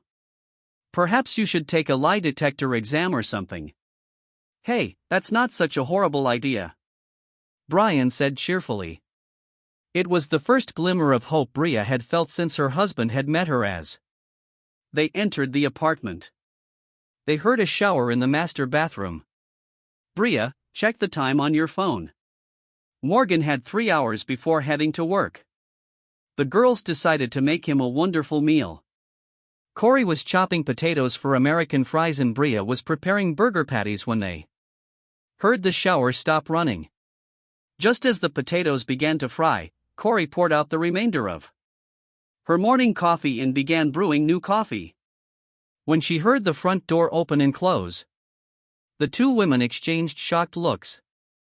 Bria dashed to the door and glanced out just in time to see Morgan get into his car and drive away without saying anything. As she returned, she sadly stated, "It appears that we will be having lunch together." Morgan couldn't stop thinking about how to contact Karsten's now that he had his address. He didn't want to be interrupted, so he walked to the restaurant and sat in a corner seat where he could ponder and eat simultaneously.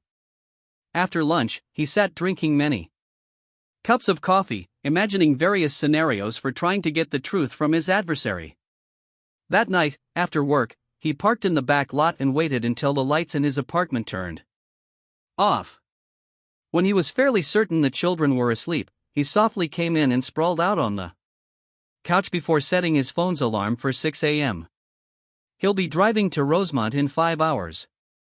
He wasn't sure how he'd manage the approaching encounter, but he was going to attempt to keep his cool and obtain answers from the guy. Morgan was approaching the meeting that would transform his life around 6:45 a.m. on Saturday. He pulled into the parking area of an apartment complex just in time to observe a silver Hyundai drive away in the opposite direction. Damn, he cursed loudly. He swiftly parked and sped off in search of his objective. There was just one car between them. Morgan figured the scoundrel was on his way to work. But he turned into a residential area. There were no more cars between them, so Morgan stayed at a safe distance and watched his opponent pull up to the curb, then back into the driveway, straight up to the garage door. Morgan believed Karsten's got out of the car, walked around it and opened the trunk. Morgan parked on the curb in front of the home and began walking. He was halfway there when the garage door opened and another man emerged carrying a golf bag. "Damn," he said beneath His breath again. He hadn't planned on dealing with two men. The car's trunk collided with him out of sight. He could have turned back, but it was not his style.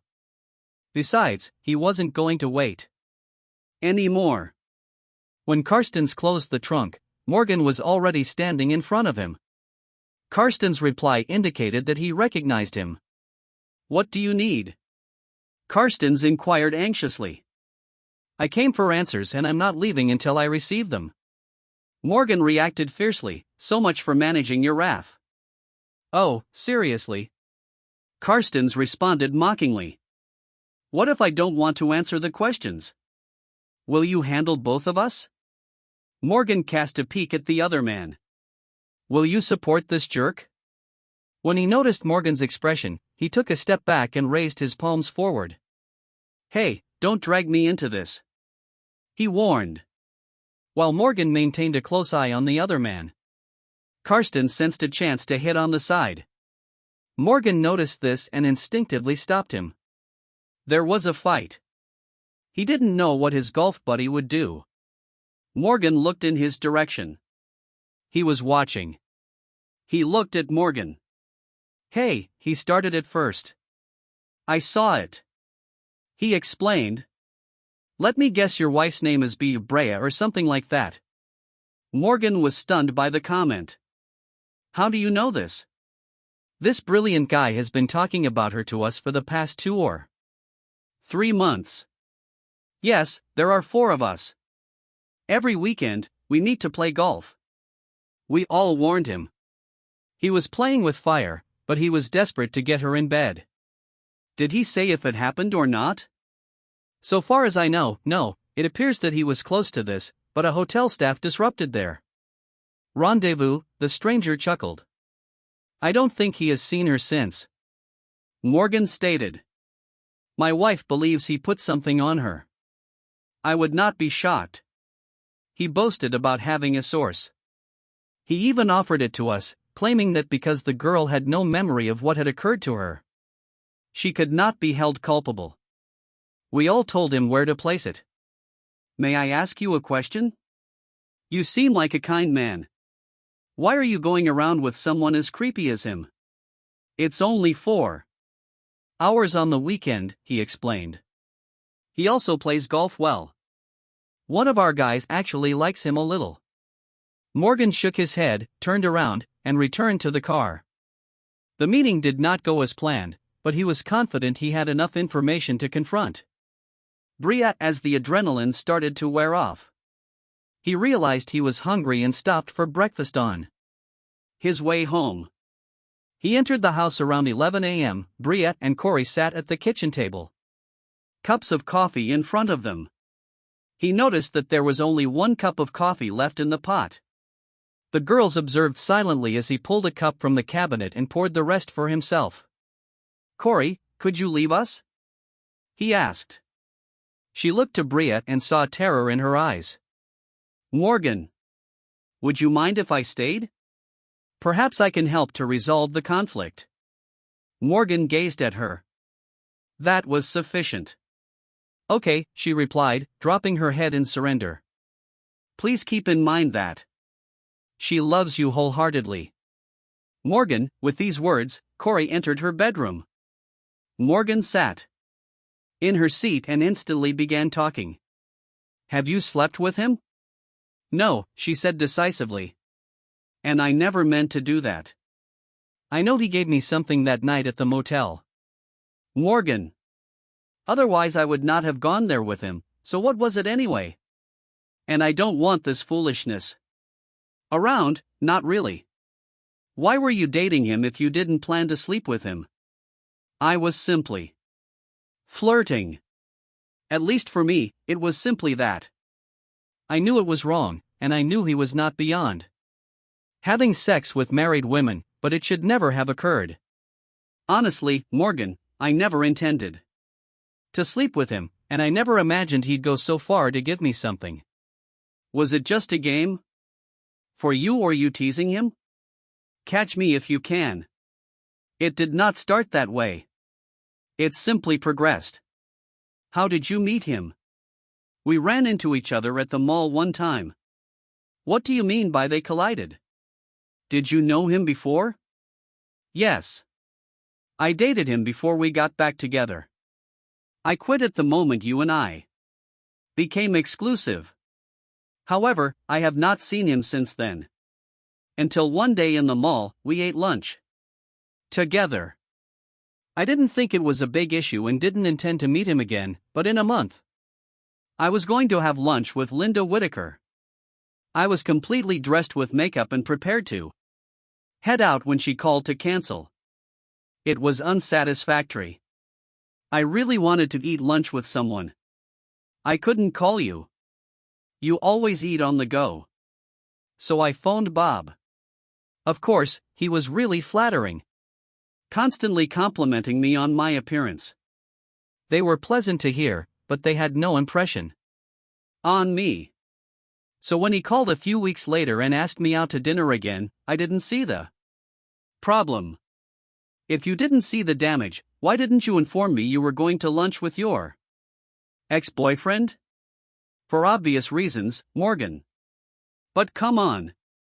I know you flirt with your favorite waitresses. You don't come home and tell me about it because it's just harmless entertainment. I never visited a motel with them. Morgan shot back. Brea exhaled quietly. It was the difficult part. Morgan might have regarded this aspect of the story worthy of divorce, but she was now prepared to confront it. Call me naive, but I had no idea what he was up to until our third dinner together. What was he up to? Brea, do you know Morgan? Married or unmarried? He wanted to get me in bed. When you discovered this, why did you keep dating him? Because it became a challenge, a competition that I was confident I would win. She stated that he was always quite confident when we were dating. Always so confident. At the time, I thought it was quite nice. I believe I'm slightly older now. Anyway, the third time we ate lunch together, he began throwing himself at me. I thought you were a cocky bastard.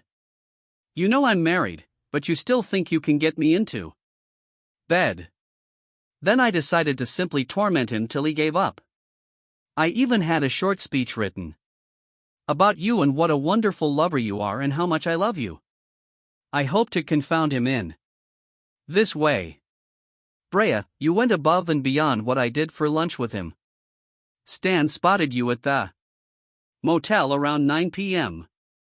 She nodded and tears welled up in her eyes. When he contacted to schedule the next meal, I informed him that I couldn't because you work the night shift. Then he advised eating dinner instead of lunch. I knew I was definitely pushing the line, but I truly wanted to take that smug look off his face, so I consented. I believe he expected it to happen that night. And I was happy to witness his disappointment when it didn't. Unfortunately, he did not make a concrete offer, so I did not get to deliver my speech. But I truly believe that was it. I didn't expect to hear from him again. So, when he called a few weeks later, I was shocked. He must have understood your schedule because he knew you'd be working the night shift. He asked me to dinner again. He took me to the motel at night. I assumed this would be his final desperate try. I expected enormous pressure, but I consented. Because I believed I would get a chance to express what I wanted. I never anticipated him to do what he did. At first, I assumed I had consumed too much alcohol. But then I reflected on it the next day. I only had 2 strawberry day requests, and I don't think I completed the second one. I swear he put something on me. Morgan, I cannot prove it, but I am certain he did it. Morgan mumbled. I don't doubt it. Surprising. Brea, so do you believe me? She inquired with a trace of optimism in her voice. I believe you. He responded with a sigh. Morgan glanced out the kitchen window silently. It was clear that something was still bothering him. Brea could not take the silence. So you aren't thinking about divorce? I didn't say that, but you claimed you believed me. I didn't sleep with him and never plan to, perhaps. But you misled me with little effort. You had 5 secret dates in 3 months, which I never guessed. I believe you when you say you did not plan to sleep with him. But how about next time? I absolutely trusted you till now. But you've shown that you can do things behind my back. If it benefits your interests. Maybe next time you'll want to sleep with a male. No, Morgan. I will never do that. Never. She fiercely denied. I believe in our vows. I promise to be true to respect and to love you in sickness and health. For richer or poorer till death do us part. I meant it, Morgan. These are the most essential words I've ever said. He paid close attention to her. Tears were running down her cheeks. Her hands were white from a nervous grip and her entire body was quivering. She was never really adept at acting. Her sorrow was real and so was his. His father constantly reminded him that while making an important decision, he should consider all options. Consider the opposing viewpoint, weigh the pros and cons. And then trust your instincts. He stood up and approached the door. Where are you going? I do not know, Brea. I just feel lost right now. I'm still not sure what I'm going to do. When will you be back? I do not know. He spoke more firmly. Please leave me alone for now. I'll return when I get back. That's all I can tell you right now. Brea began crying even more.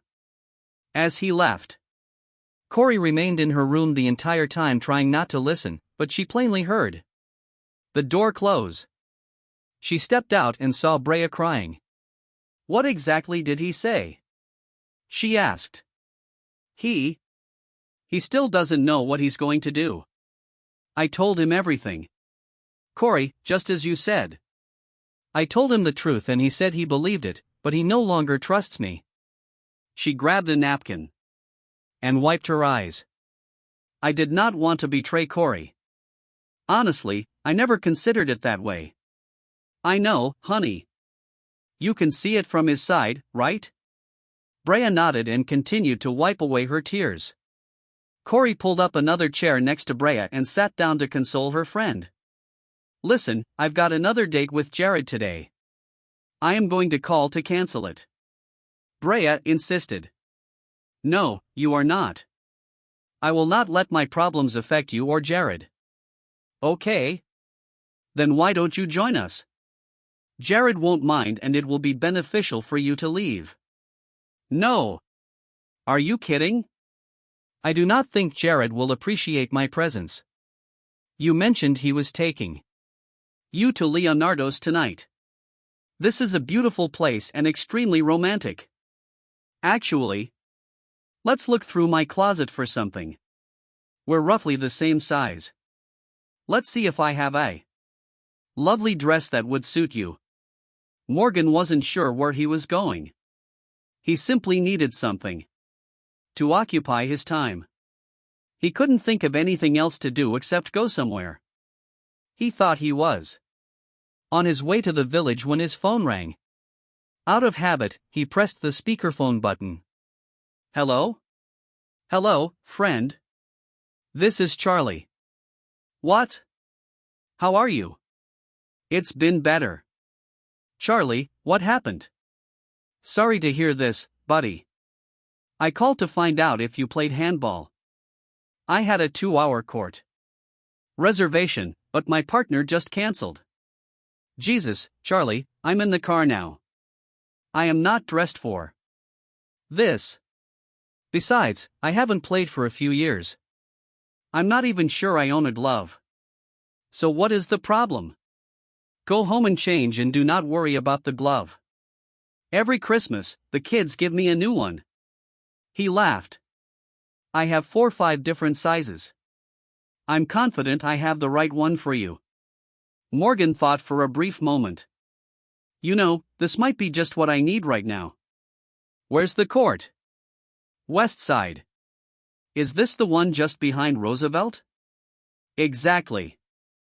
Charlie confirmed. I'm not sure how competitive I'll be, but I will be there. The call lifted his spirits slightly. Spending time with a friend and venting your frustration on a small black ball has never felt better. He checked the time. It was a little after 12. He had no intention of going home, so he went to Target to buy some gym clothing and sneakers. Charlie was already changing in the locker room when Morgan walked in. They shook hands and smiled. How is the mysterious woman doing? Asked Charlie. You mean Corinne? Yes, I heard she's making progress, which is fantastic. Is this related to the issue you're experiencing? I suppose my difficulties are the talk of the 18th district. No, not at all. The lieutenant suggested that you could need a friend. That is all. Look after this. What about we stop for a beer somewhere and you tell me everything? After all, if you can't pour your heart out, I will dig. To whom else can you pour it out? For the next hour, the two men fought as if the fate of the planet was on the line. Morgan dropped the first two games, but rallied to win the third with a spectacular leap save. Their time ran out before the fourth game was finished, so they called a draw.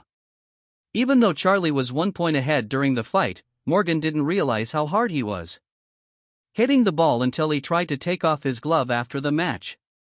The two pals had a shower before going to a little tavern 2 blocks away. Whose face was on the small rubber ball? Charlie inquired as they each ordered beer. Morgan had to think about the question, but before he could grasp what was being said, Charlie clarified that the ball had to symbolize someone. The way you struck it, look at this hand. It's really swollen. I doubt you will be able to hold your camera. Morgan forced himself to smile. Old Bridgeman, she had lunch and dinner with this jerk last month. He slipped her something and led her to a motel. Oh damn. Morgan, I'm very sorry. Has he taken advantage of her? Almost.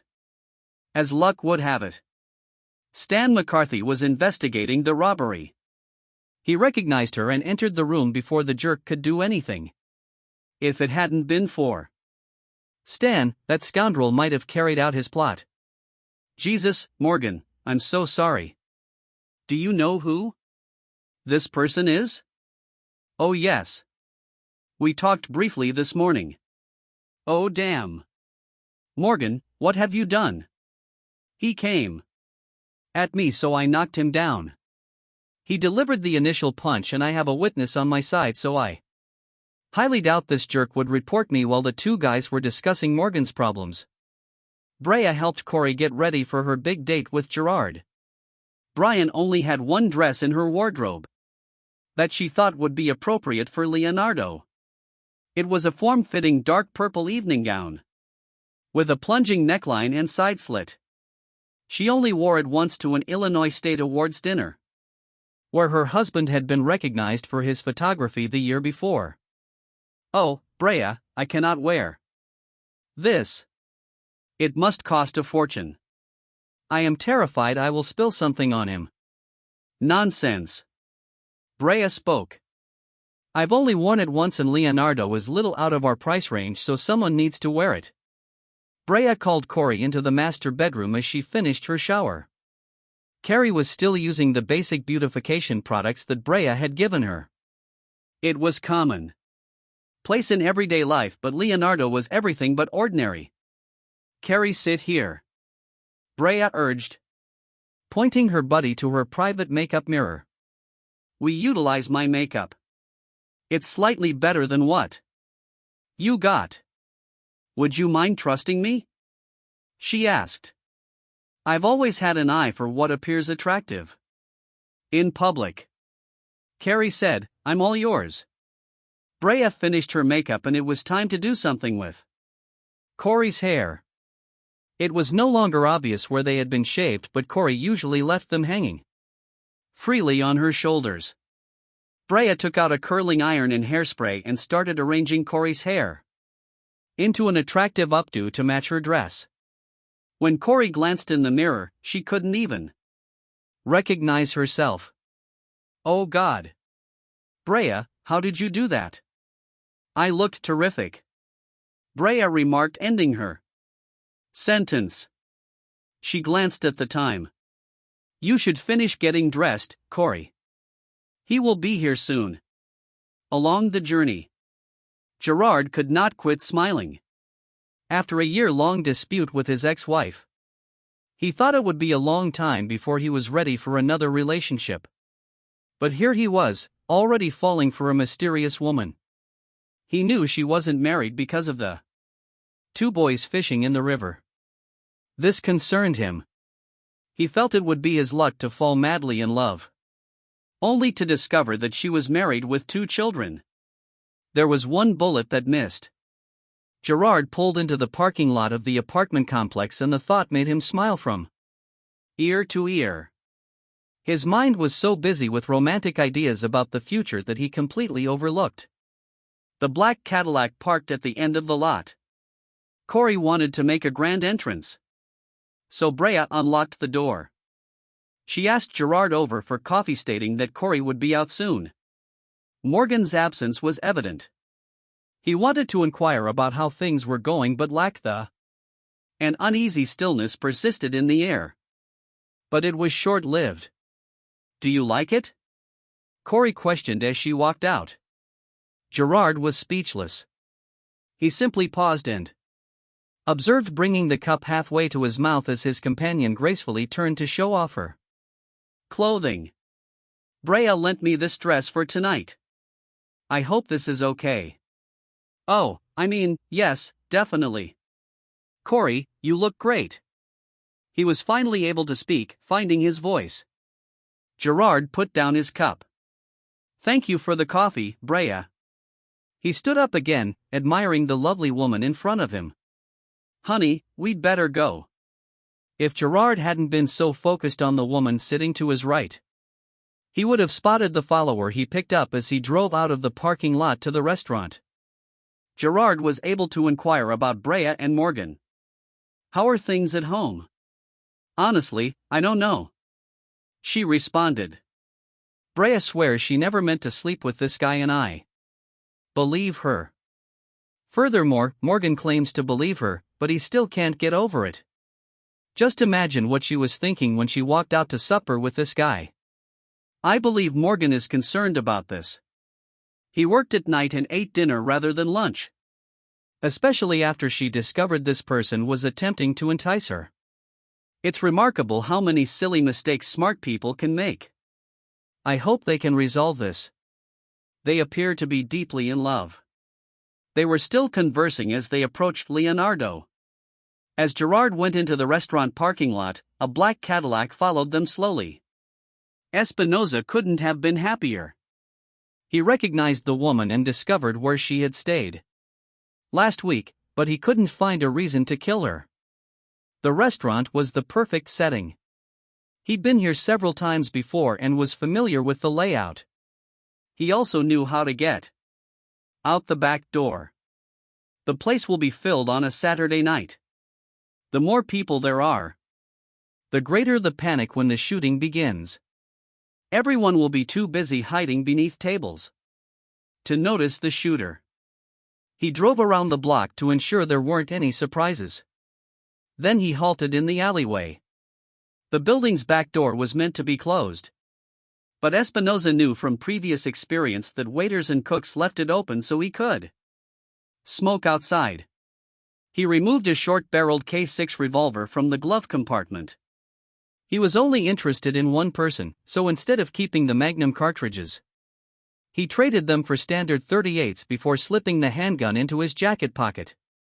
No one noticed when the killer moved through the kitchen and into the dining room. A quick scan of the room revealed his target and her partner sitting on the opposite wall. Her buddy sat with his back to Espinoza, so she gazed in his way. The crucial factor in such an operation is speed, so he focused and walked fast toward them. The approaching figure's quick movements drew Corey's attention. She looked up and immediately remembered Gerard. That's him, she yelled. This is the man who shot me. Gerard's head twisted and he recognized the hitman as Espinosa brought out his gun. There was no time to grab my spare pistol. He pushed himself over the table, knocking Corey down and protecting her with his body. Panic spread across the diner as the sound of gunfire interrupted the discourse.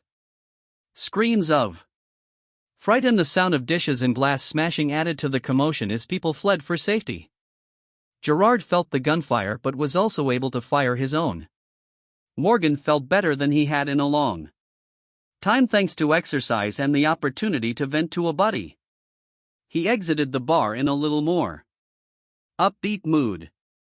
Previously, when he left the apartment, he planned to spend another night at the motel, but now he's changed his mind.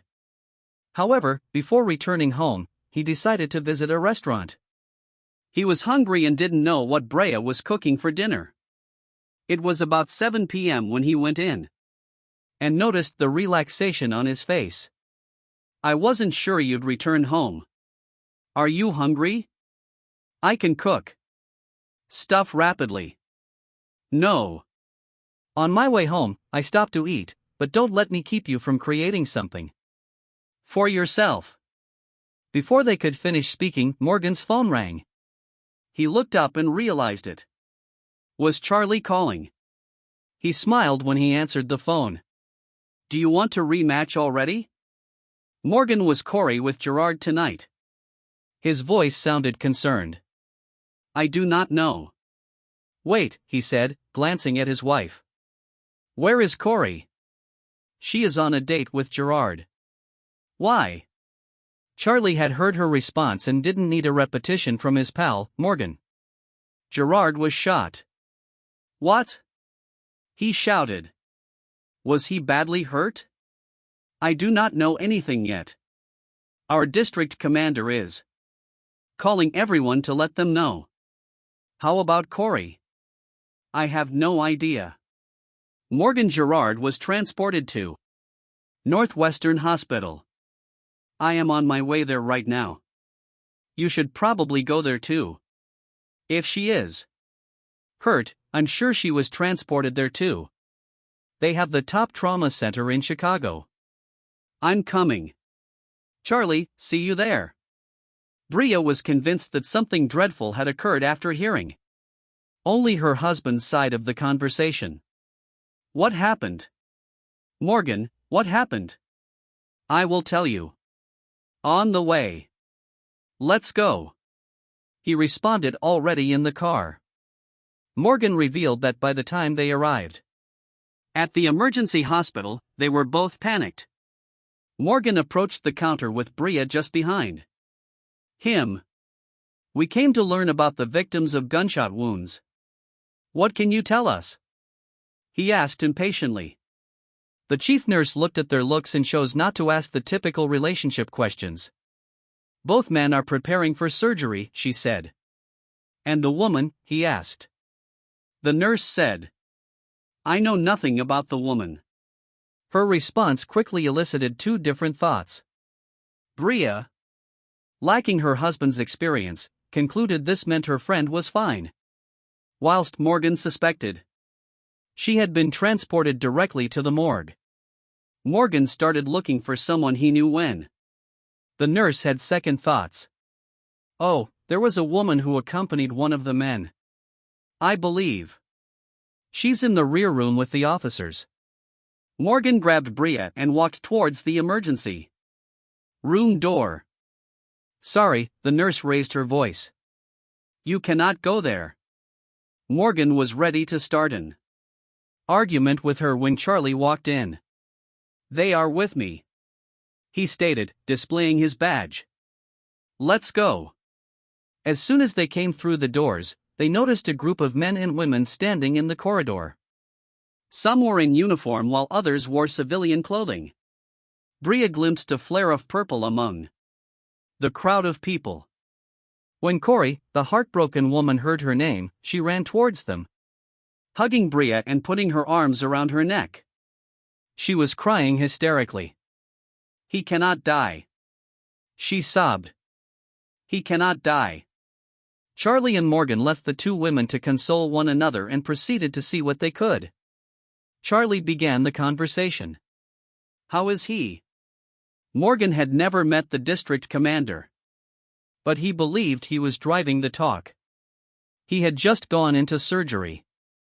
He informed Charlie. It looks that he was shot twice in the back. The woman was present with him. She's quite upset. She appeared to be the objective. Gerard jumped onto her to protect her. Morgan joined the chat. The nurse stated that there were two men. Who was second? Who are you?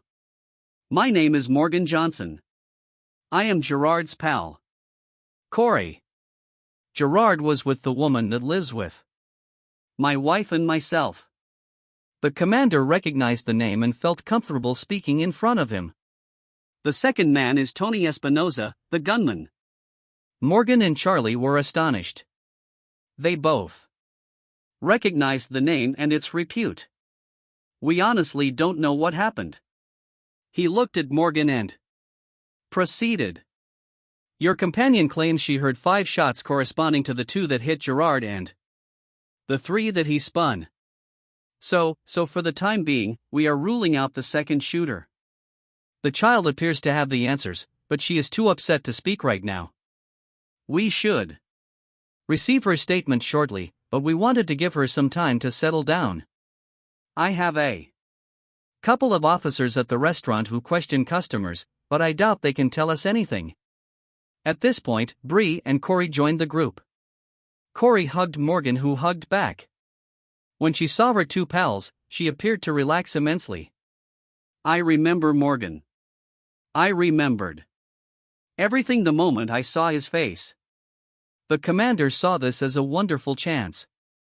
He wanted to hear her description of what happened while it was still fresh in her memory. Young lady, do you believe you're ready to make a statement? Yes, I think so. Can she be with me? She asked about Bree. He nodded in approval. Who has a patrol car outside? Several officers responded. He selected one of them. Go get the recorder out and find a quiet area where this young lady may give her testimony. Yes, sir, said the man in blue. Both women followed him to the waiting room. He instructed them to wait, then returned a minute later with a voice recorder. He asked the nurse at the counter where they may go, and she pointed them towards a small consulting room down the hall. Everyone sat at a tiny table where a police officer had put up a tape recorder. After stating his name, rank, date, and time, he asked both women for their entire names. Okay, Miss Houston, start at the beginning and explain us what happened in your own words. Corey's journey began when she woke up in the hospital with no memory of who she was or how she got there.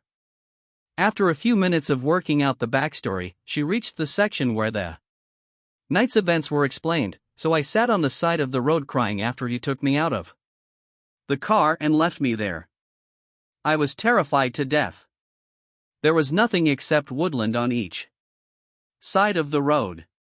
After around 20 minutes of not seeing any cars, I decided to walk. I expect to run into someone sooner or later. After a while, I needed to pee. There were no bathrooms nearby. So I strolled into the woods and went behind a giant tree. As I began to release myself, I heard a car approach. Then I heard her pause, which confused me because I assumed they had noticed me. I was only pulling up my pants when I heard voices. One man sounded like he was begging.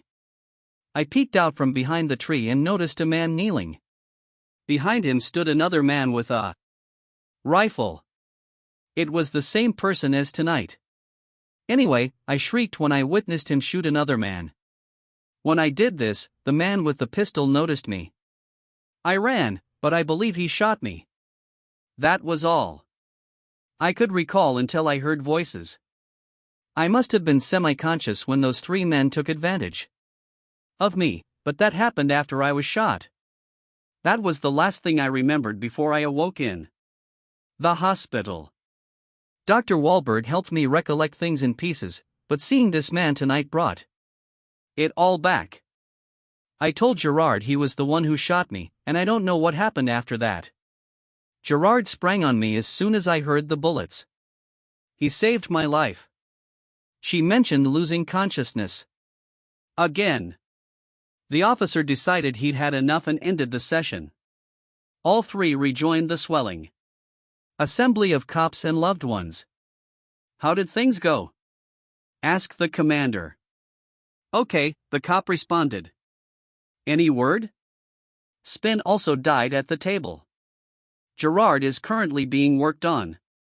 Corey noticed the doctor going towards them about 2 a.m. The crowd had decreased somewhat by this point, but a few stalwarts were still sleeping on chairs along the wall. How is he? Dr. Corey inquired. The others awoke when they heard her voice. Everyone was concerned about the gray-haired man in a lab coat. He is recovering. The doctor responded with therapy. I believe he'll complete the full job. Recovery. Corey slumped from relief. The others complimented the surgeon for his exceptional work. The doctor informed them that it would be at least 12 hours before the patient could welcome visitors. The crowd went home. The road to the apartment was calm. Everyone was simply too mentally and emotionally weary to say anything when they arrived. Morgan took one look at the sofa and decided to spend the night eating in your bedroom. He needed a solid night's sleep. Everyone passed out. 5 minutes after their heads touched the pillow. The morning light was just beginning to shine when Corey winced as memories of the previous night returned to her. Her initial thoughts were of Gerard. But seeing Spinoza reminded her of everything, including being shot. She moved on to her back and drew the cover up to her neck, hoping to feel protected as the narrative of her life played out in her mind. Dr. Wahlberg, I was right. She had a difficult existence. She was now able to put the memories in context. Indeed, her mother and father were beaten. Sometimes he returned home intoxicated and angry. The father lifted his hand at them and their mother. Apparently, this was the final straw for her mother. The following day she packed a bag for the two of them, took all of the money she could find in the house and left with Corey in her arms. They boarded the bus and drove as far as possible. Her mother was not an educated lady, but she was an excellent waitress and tipper. Life was challenging, but they made it through. Then tragedy struck. Her 35-year-old mother died from cancer. Corey was only 16. She remembers being at her mother's bedside as she took her final breath. She had no family and didn't know anyone who could take her in. So Corey dropped out of school and persuaded the restaurant owner to allow her to take her mother's position. She observed her work several times and learned a great deal about the waitress. She also observed her mother writing financial deposit slips and checks on accounts. So she just continued to counterfeit her mother's signature. She recalled a life filled with brutality, pain and injustice. The sound of voices pulled Corey back into the present. Tears flowed down her cheeks as she swung her legs over the edge of the bed to sit up. Only when she reflected on her past did she realize that life was offering her a second opportunity. She reflected on the two persons who had provided her with food and shelter over the years, as well as the one who had given her hope. Not since her mother's death had she had someone in her life who meant so much to her. Corey put the robe over her nude body, tightening the belt around her waist. She reminded herself that these individuals are unaware of their good fortune. With this thinking, she opened the bedroom door and dashed into the kitchen. Morgan Johnson, don't wreck your marriage with a silly error. She roared. Do you know how rare a love like yours is? Yes, she did something stupid, but it was done with no Malice and no intention of betraying you or you. She kept looking at a surprised Bria. Never take this man's affection for granted again. Why do you believe he was hurt by your little game? Because you are his universe, his entire damn piece, and don't forget about it. And how will you react to his love if you ever offend him again? I'll personally kick your ass from here to Texas. Right now. She continued with a deep breath. I am going to shower and change. Then I'll go to the hospital so I can be there as soon as Gerard is permitted to see visitors. She made herself a cup of coffee and went to the shower. The two astonished witnesses to her tirade just gazed at each other. What was it? Morgan inquired, beaming. I don't know, but I believe she's correct. Oh, do you think so? He stopped for effect. I agree, is this true?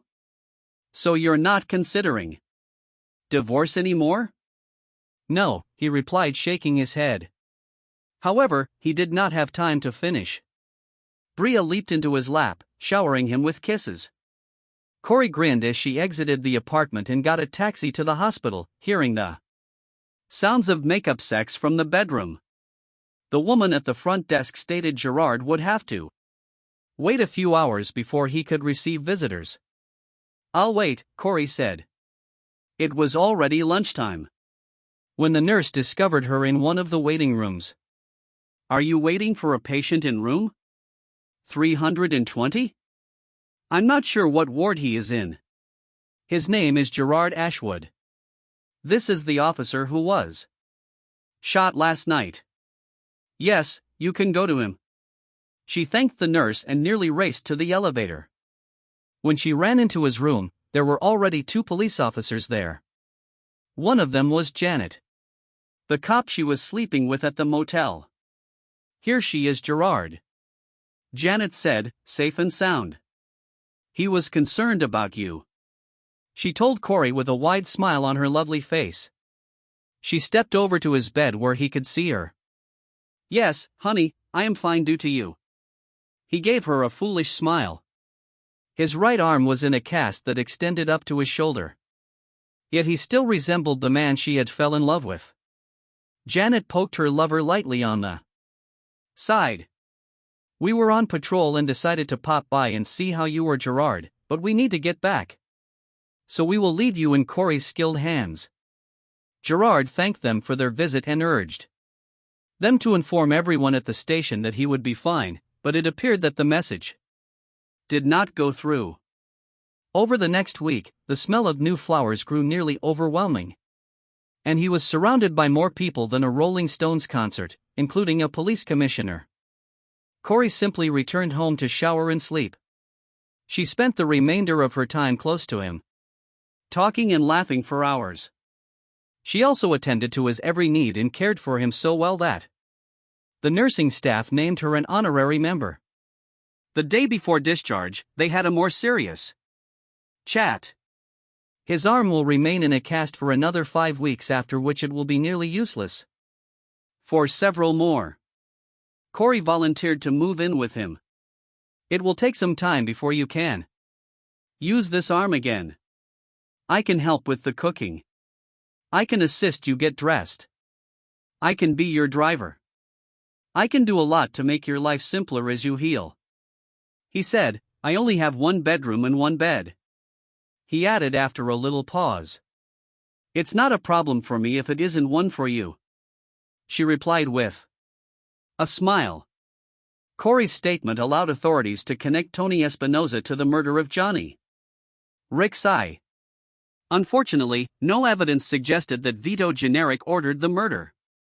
3 people had previously served prison for their crimes, so the case of the mysterious woman, as the men and women of the 18th District referred to it, was concluded. Morgan turned in. He has an adversary. Bob represents possession of a controlled substance. When they searched his flat, they discovered evidence to charge him with intent to distribute. He pleaded guilty in exchange for a lesser sentence, leaving the 3 golfers to search for a fourth for the next 3 to 5 years. Gerard Ashwood shocked himself after his difficult divorce. He figured it would be years, if ever, before he was ready to devote his heart to another lady again. But only a year later, he was standing at the altar, watching his lovely bride walk down the aisle. Rather than her father, she was accompanied by her good friend Morgan Johnson, while her friend Bria Johnson served as maid of honor. Gerard was made commander 14 months after the wedding and assigned his own region. Over time, he, Corey, Bria, and Morgan became inseparable with their children, never forgetting or taking for granted the second chance life had provided her. Corey, with the assistance of her husband and friends, established a charity for lost and battered women and opened 3 shelters in Chicago. Corey sat on the edge of her bed, looking at the outfit. Although 10 years had elapsed since that night, her memories were as clear as if they had occurred yesterday. After everything was sorted, she felt bad for destroying Bria's lovely outfit. She still had the money she received when she left the hospital, so she volunteered to pay for the dress. But Brad did not want to hear about it. She couldn't just throw it away. She discovered a hidden place for him, even if it wasn't necessary. Every now and then, Corey would drag him out of his hiding place to remind herself how fortunate she was, and never take Gerard's affection for granted. Thank you for listening to today's stories. If you enjoyed listening, please like and subscribe if you haven't done so already. Also, leave a comment below to share your thoughts on what happened.